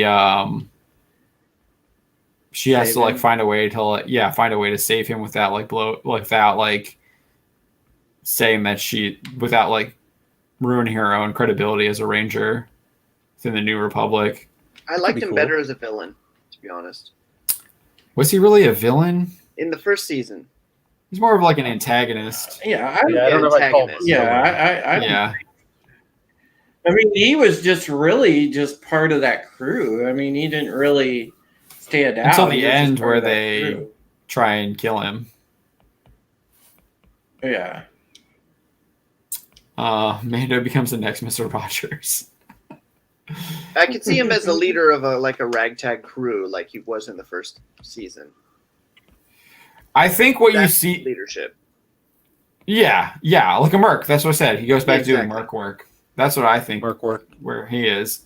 I was just looking at I don't know, this just kind of inspired me So if you remember for Mando season 3 or season 2 here, the whole reason why he's trying to get Baby Yoda to the Jedi is because he's been tasked with the quest by the Armorer. With the quest completed, you would think he would return to the Armorer, right?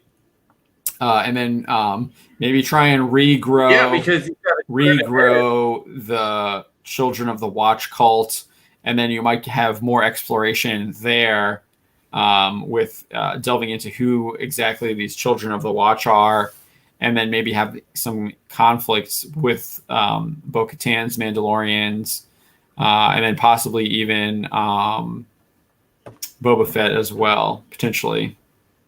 But she has to help Bo-Katan. That's the problem. You think the Armorer has to help Bo-Katan? No. Mando has to help Bo-Katan in her quest. I'm not sure. Maybe he has to. I don't know. Maybe he takes bound by oath. Yeah. I'm thinking that maybe Mando goes back to the Armorer, still has the Darksaber with him, and then the Armorer maybe tasks him with something else, with a new purpose with the Darksaber. And that's what we'll see happen in season 3. Maybe he's the one who's going to try and convert the rest of the Mandalorians to the way, or he has a falling out with the Armorer or something like that. I really think they're going to have him have to reconcile with him constantly taking his helmet off. Square up. I don't know. That's I said. You would have to find her, and then unless they bring back the fobs, it's going to be difficult to find out where she went. Yeah, because we know that their base was abandoned because Gina was killing those Rhodians. Were they Rhodians? Yeah, things with the big over there. Yeah, no, they were the butt. Oh no, they weren't the Rhodians. Yeah, they were the butt-faced people. Right, you're right. Rhodians is what Greedo was. He's right. Yeah. I think we'll probably have a better idea of what Mando season 3 will look like after Boba Fett, maybe. Yeah, 2022. Yeah, so we can kind of get an idea of what that will be. Yeah, and Mando's 2022 at the earliest. One would assume that's when it would come out because they said they're going to go into production right after Book of Boba Fett. And there's rumors that Book of Boba Fett is only going to be 4 episodes. I'm not sure if I believe that. What? I don't believe that. I don't believe people that are saying either. it's just going to be a mini series rather than the 8 episodes that we're used to with Mando. Well, I still think You if can it's still a have 8 mini series, I still think it'll be. I'd still be like 5 or 6 episodes. And if you remember, Kathleen Kennedy described it as the next chapter of The Mandalorian. And then Favreau had to go out and be like, they're different. They're 2 different shows. They're like, yeah, Okay. they're connected, but they're different. So there's a lot of what is it? What is the word? What is the phrase I'm looking for? Something in mirrors. Mirrors? No, remember it's like they're. Oh, the left hand don't know what the right hand is doing? Or... No, it's a lot of smoke and mirrors. Smoke and mirrors. That's the phrase. It's a lot of Oh. smoke and mirrors. Yeah. There's a lot of. They're not going to let you know. I was like so. I found this interesting. I've seen this from multiple scoopers now. I saw this from WDW Pro, who did scoop that they were doing CGI Luke Skywalker. He did scoop that because we did a story on that in August on that scoop, based on that scoop. And then Mikey Sutton posted a text in his Geekosity Facebook group that he knew that Luke was going to be showing up too, but none of them actually decided to run that because they didn't want to spoil that.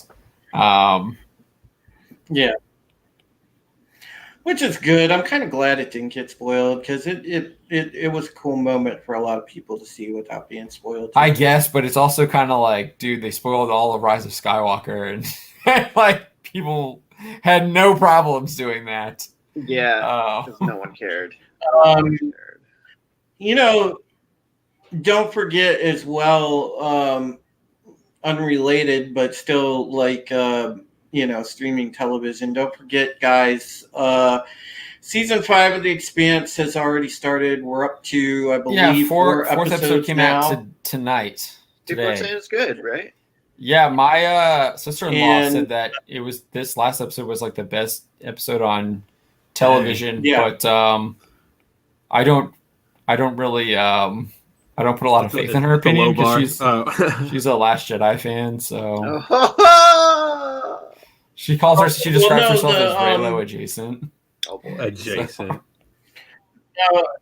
Honestly, John, from watching it, I could say that the 4th episode was good. The first 3 seemed like rather slow. Yeah, she said that it's basically you have to like they do that so you basically like recap like what happened, get you caught back up because you've forgotten already or whatever. It's the idea. That's what she said. That's how she described it to me. I don't have any real desire to go out and watch the 5th season because I thought the 4th season was kind of just average. Yeah. Well, it's definitely this 4th episode sets up. Are they still Are they exploring other planets? Well, here. See, I don't want to say it because I'm going to give everything away, and then people in the chat. I know Marcos Seth was a big Expanse fan, so I'm interested to see what he has to say about that if he's still here. I think he might still be. So I think he is. I'll just say the 4th episode really sets up something. Definitely sets up a situation where I think Earth and Mars are going to be. Well, that was kind of already. I thought that was kind of obvious where they were heading with that. Alexander says, I suspect I don't think Pablo Hidalgo has been fired. He literally just published a book. That was like he published one of the worst Star Wars fact books I think I've ever seen. And I haven't even seen the entire book. I've just seen excerpts. He couldn't even like line up the timelines with Kylo Ren and Luke Skywalker. He literally has the same event happening at a different time. And that's the guy that they hired to do that they hired for the story group to try and keep things consistent. Just tells you the types of quality people that they are. And they fired the Asian guy. Hiring there. Saying. Of course, they always have the Asian guy who was supposed to be Ahsoka's boyfriend, love interest, or whatever.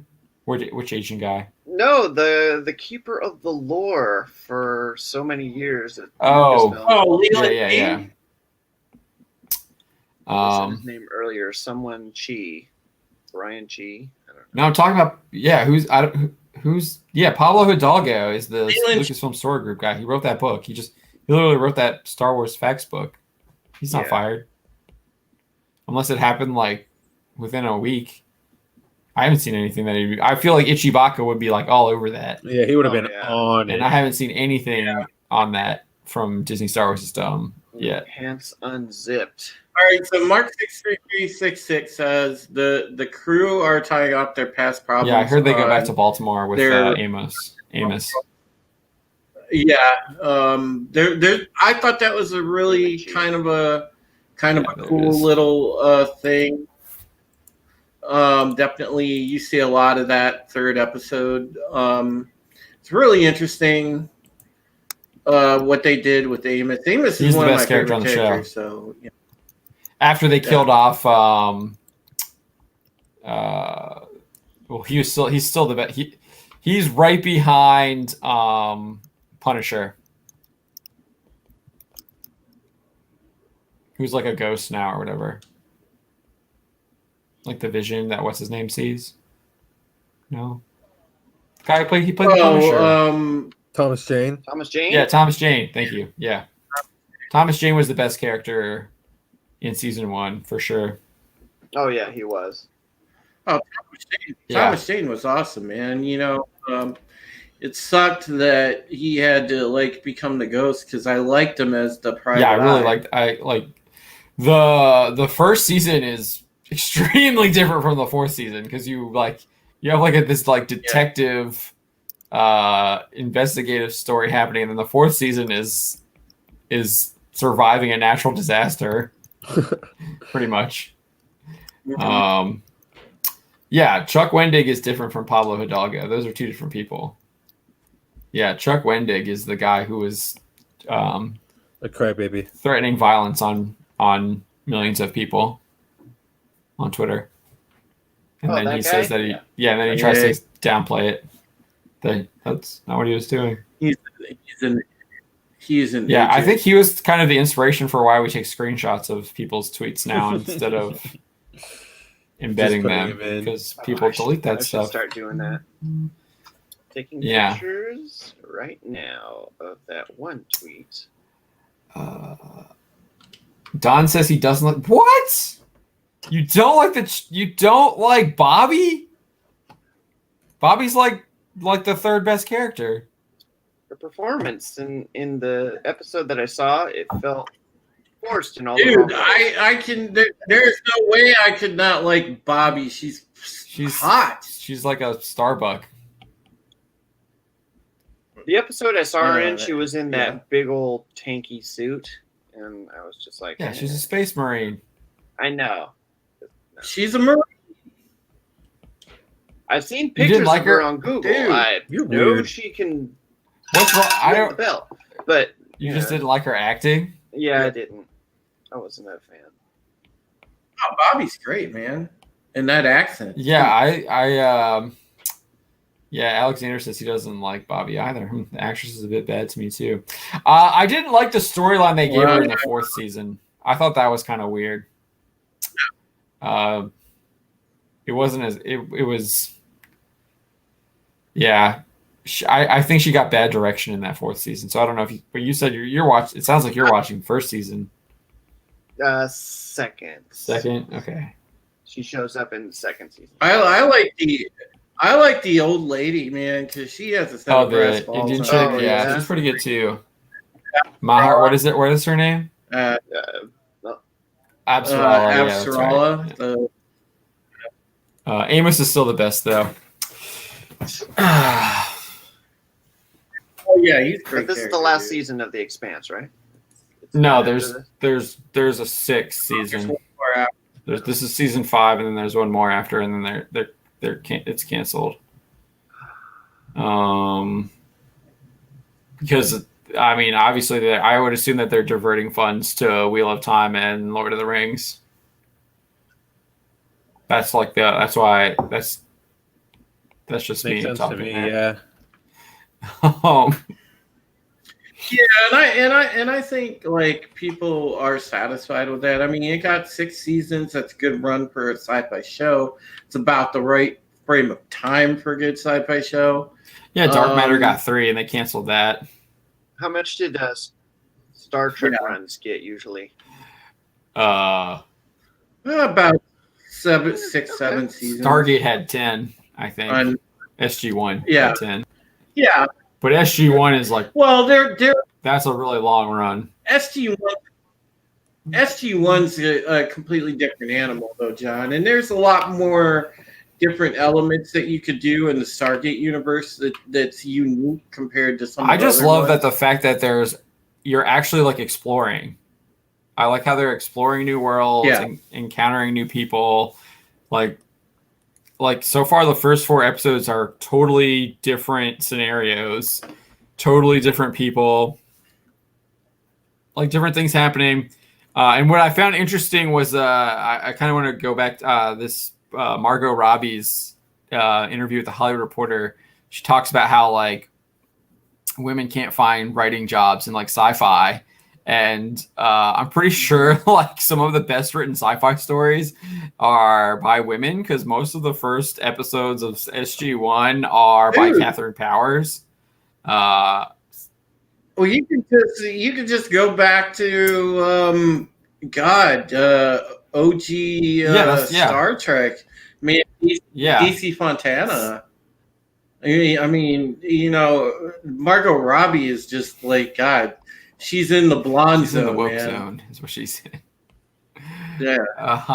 Yeah, exactly. Which is a shame because I really liked her the figure skater movie. That was really good. Yeah. Well, I listen. I like Margot Robbie too, but I wish she'd just shut up and look hot like she's supposed to. You know, because the thing is you know, I'm so sick of these people going overboard, and they're just like, yeah, I'm just gonna dive right into woke. You know, I mean, God, look, you're gorgeous. Shut up and look hot, please. And just focus on your. Her Lucky Chap Entertainment is definitely a woke company. They did. I liked I, Tonya, which is what they did, but then they went and did Birds of Prey, and that just like she showed that she was doing woke, and now she's talking about subverting Barbie. She's doing the female pirates movie, and that's how they're promoting it. The only way I would watch a female pirates movie is the one that already came out. We don't need to talk about that. I've seen this one as well.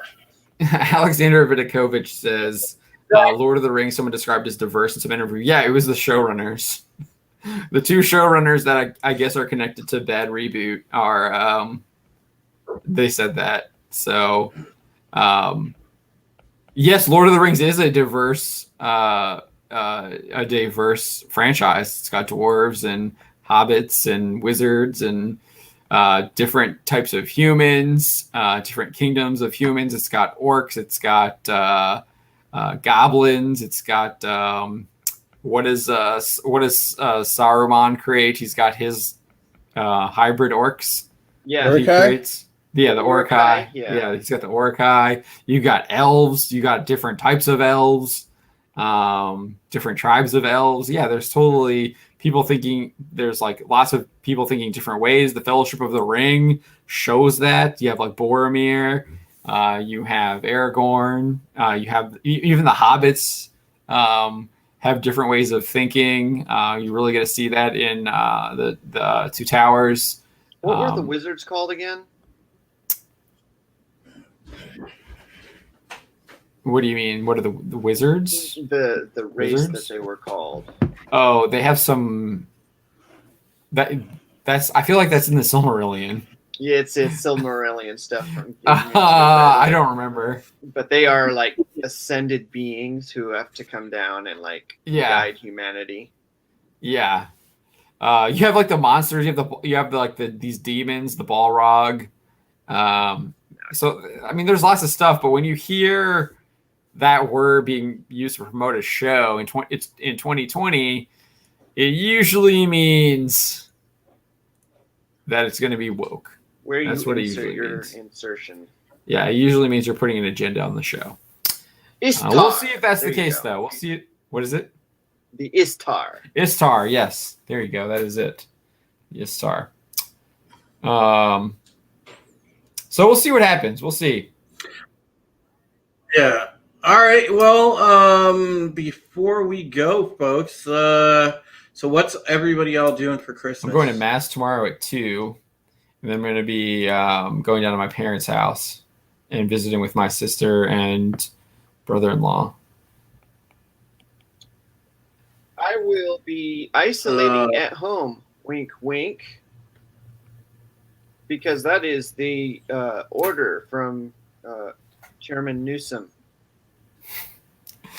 From the people's chairman. Comrade Newsom. Yeah, he says, "Stay at home, comrade." I have no idea if there's even any Spencer, kind of rules in my state. I don't pay attention to that stuff anymore. I don't either. I just do. Yeah, no, I'm not doing anything special. I'm just hanging out at home with my family. Yeah, so over here, I think, we were able to get the stuff together to have a nice pot roast. So my mom's going to make pot roast tomorrow. We're going to have a nice little dinner, and that's that,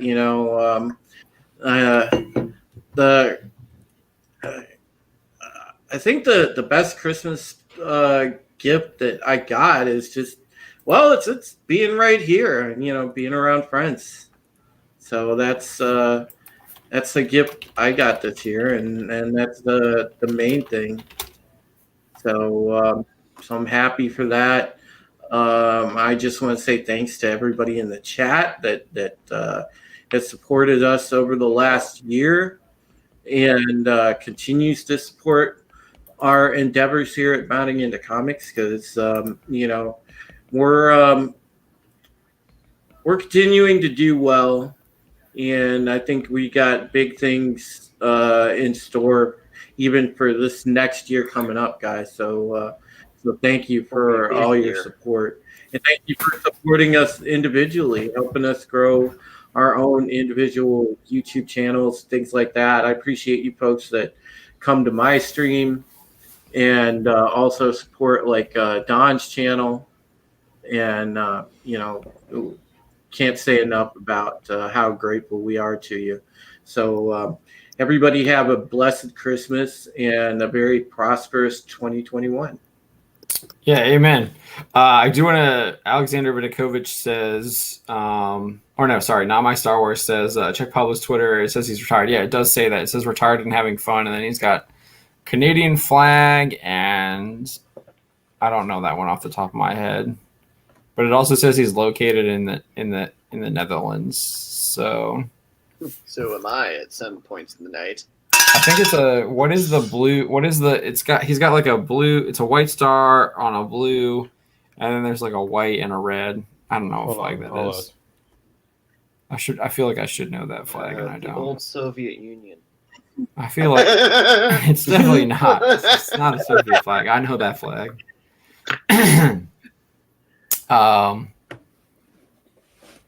But he did just publish that book, though.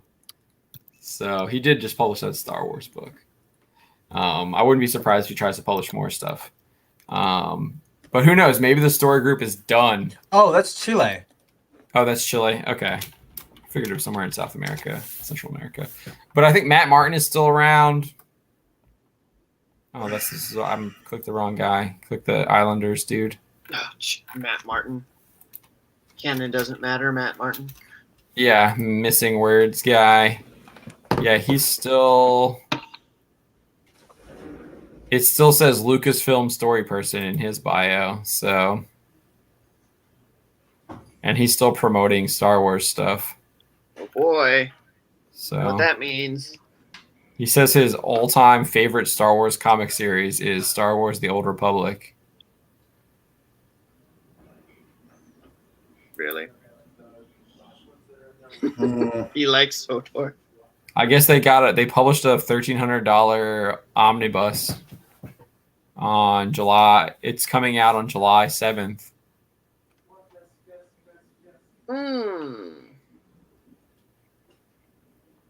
Does he correct his mistakes? I don't know. Yeah, like we're all talking about. Like I find it interesting that we're talking about all the Mando stuff, but we didn't talk about. No one care. We don't care. No one.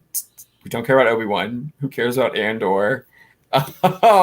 Maybe we'll talk about it when those get closer, though. We'll see. No, it's like okay, you have these shows that are connected with the Mandalorian, which.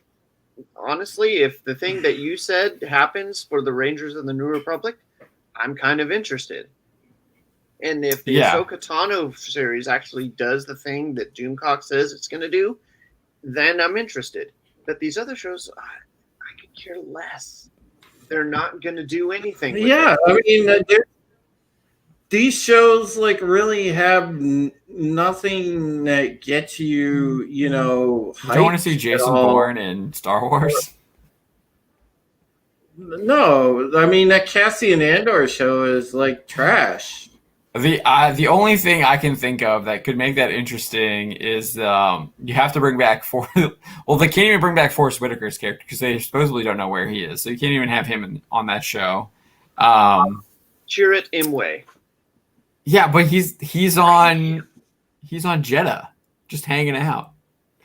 He's the most interesting part other than like that last scene with Darth Vader, he is the most interesting part of that movie for me. Yeah, him and K2SO and Baze, which is Chirrut's friend and protector, the guy with the huge like super gun, Yeah, the backpack. Yeah, I mean the only thing that remotely I liked about that group of characters was Saw Gerrera kinda, and probably Donnie Yen's character, because I like Donnie. Yeah, I'm a fan of Donnie Yen. So the lore of what the Wills, used to the be, Wills, yeah. And it's just like, whoa, we're getting into some deep territory here, and then they just screw it. Yeah, I liked Saw Gerrera's character until he was like, I am just gonna sit here and die. I was like, dude, what? He should have like gone with them and then died in the battle. Luke followed his example, apparently. Yeah, he should have had a warrior's death. That was like the only like I was like, what? This guy's like a fighter to the core, and he's just gonna like just give up. It's like, no, get on the ship, bro, and just die in the battle. But the reason why he died is because he would have been the one to rally the troops and give that speech instead of Jin at Yavin. That would have been the more likely person to do that. All right, I do think we're going to wrap it up. I thank you all so much for joining us, spending your Wednesday right before Christmas with us.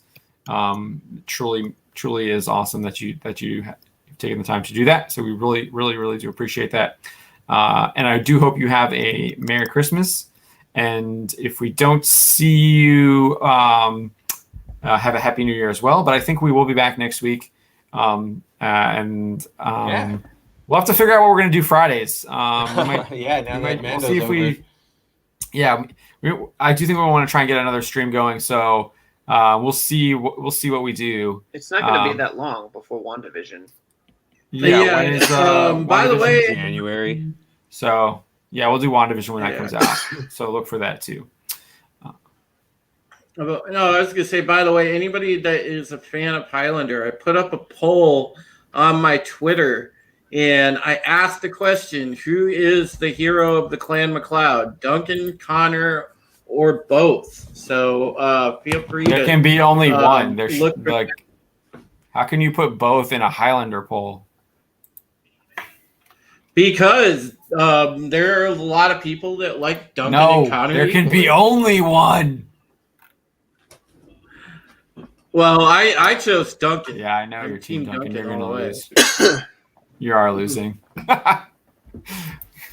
Connor's winning. Oh, 42%. Connor's winning right now?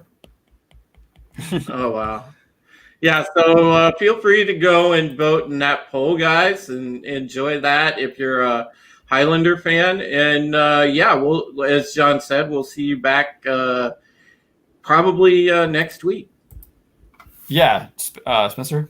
Absolutely. Yeah, guys, like everybody already said, thanks so much for taking time out of your undoubtedly busy Christmas week to hang out with us. You can catch me on Twitter at KabutoWriterMav, and as always, daily on Bounding into Comics. Yeah, Spencer's working on a couple cool listicles, so we're working on a bunch of cool stuff for the upcoming month, so be on the lookout. Don. Voting for Connor. Yes.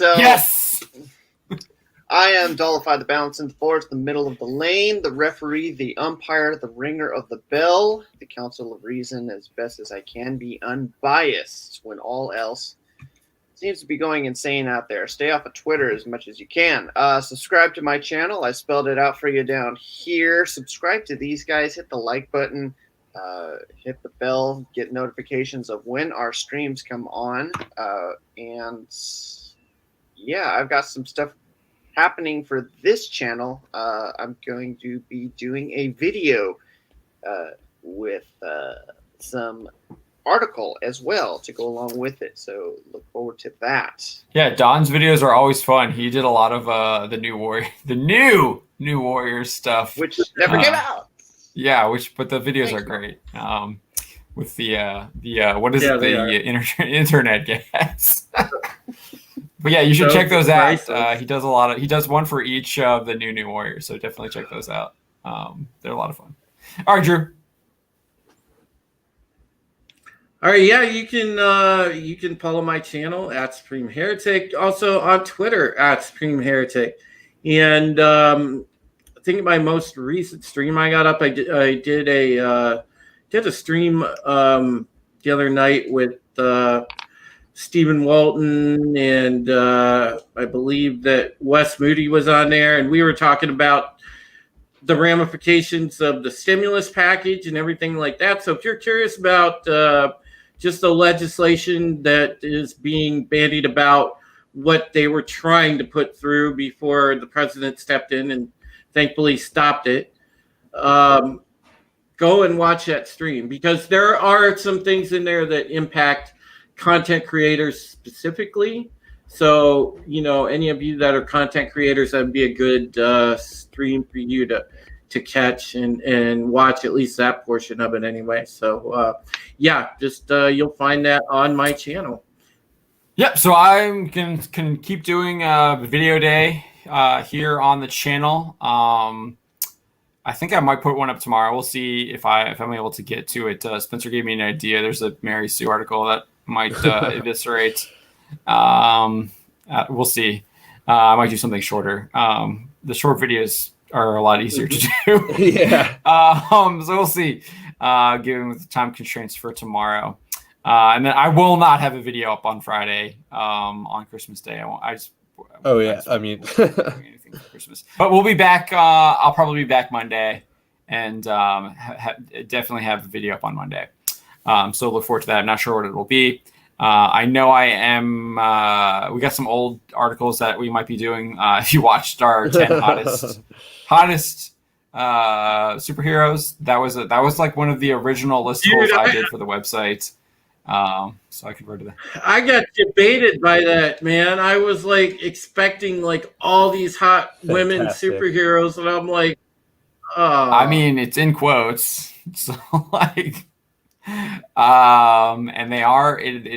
I technically did it by like their internal temperature on like how hot they can get. That was kind of how I listed it. Oh yeah, I know. I figured that out. I was just like, so it's not just people with like firepower. It's like literally people like how hot they can actually get, like physically themselves. But yeah, it's a fun one. I have another one that I might do. I got like the 10 coolest. I think I did the 10 coolest super villains for that one. So that one's a little fun. So I might do that too. So we got some fun stuff like that in the works. And then I will definitely have the part 2 for the redheads coming up as well. I think we've got about 7 or 8 to add to that. In our ongoing list there. I think we're up to 25, and I still have to add like Charlie something. We've got a couple. I didn't add Firestorm because I don't. I don't know. I don't know why I added him. I mean, I wrote that listicle like literally 6 years ago, so I'm not sure why I didn't include him, but. I don't know. I might have to go look at the two. But yeah, thank you for watching the report. Appreciate that. Yeah, so look for some fun stuff like that. We're going to be trying to do some more kind of stuff like that. The fun listicles, some history stuff like the Darksaber stuff, giving some more stuff like that, along with like my commentary on news as well. And we'll have the comprehensive Cyberpunk review up next week. I've got enough hours in and enough progression, I think, to really kind of give some accurate thoughts on the game. So we'll have that coming up next week as well for you guys. So be on the lookout for that if you're interested about the review of Cyberpunk. As a preview, is it as bad as a German leader from 1932? Okay. No, I was fair. I was fair to the game. I mean, the real beef that I have with it is that it was released in the condition it was. Given the new update and how it's performing right now, just based on the game, I gave the game a high score because it does deserve one. The world's immersive, the quests are really fun, the story is pretty interesting. It keeps you engaged. So, yeah, I'll expand more on that in the review. But yeah, I gave it a decent score. Back to the hottest. The number one is definitely controversial, but I definitely think he deserves to be up there. So you guys have to make that judgment for yourself. Yeah, I don't think it gets hotter than the fire that he is experiencing on a daily basis all the time. Yeah. All right. Have a great night. Have a Merry Christmas. We will see you next week at 9 Eastern. Bye. Take it easy, Take everybody. care, folks. Night, everybody.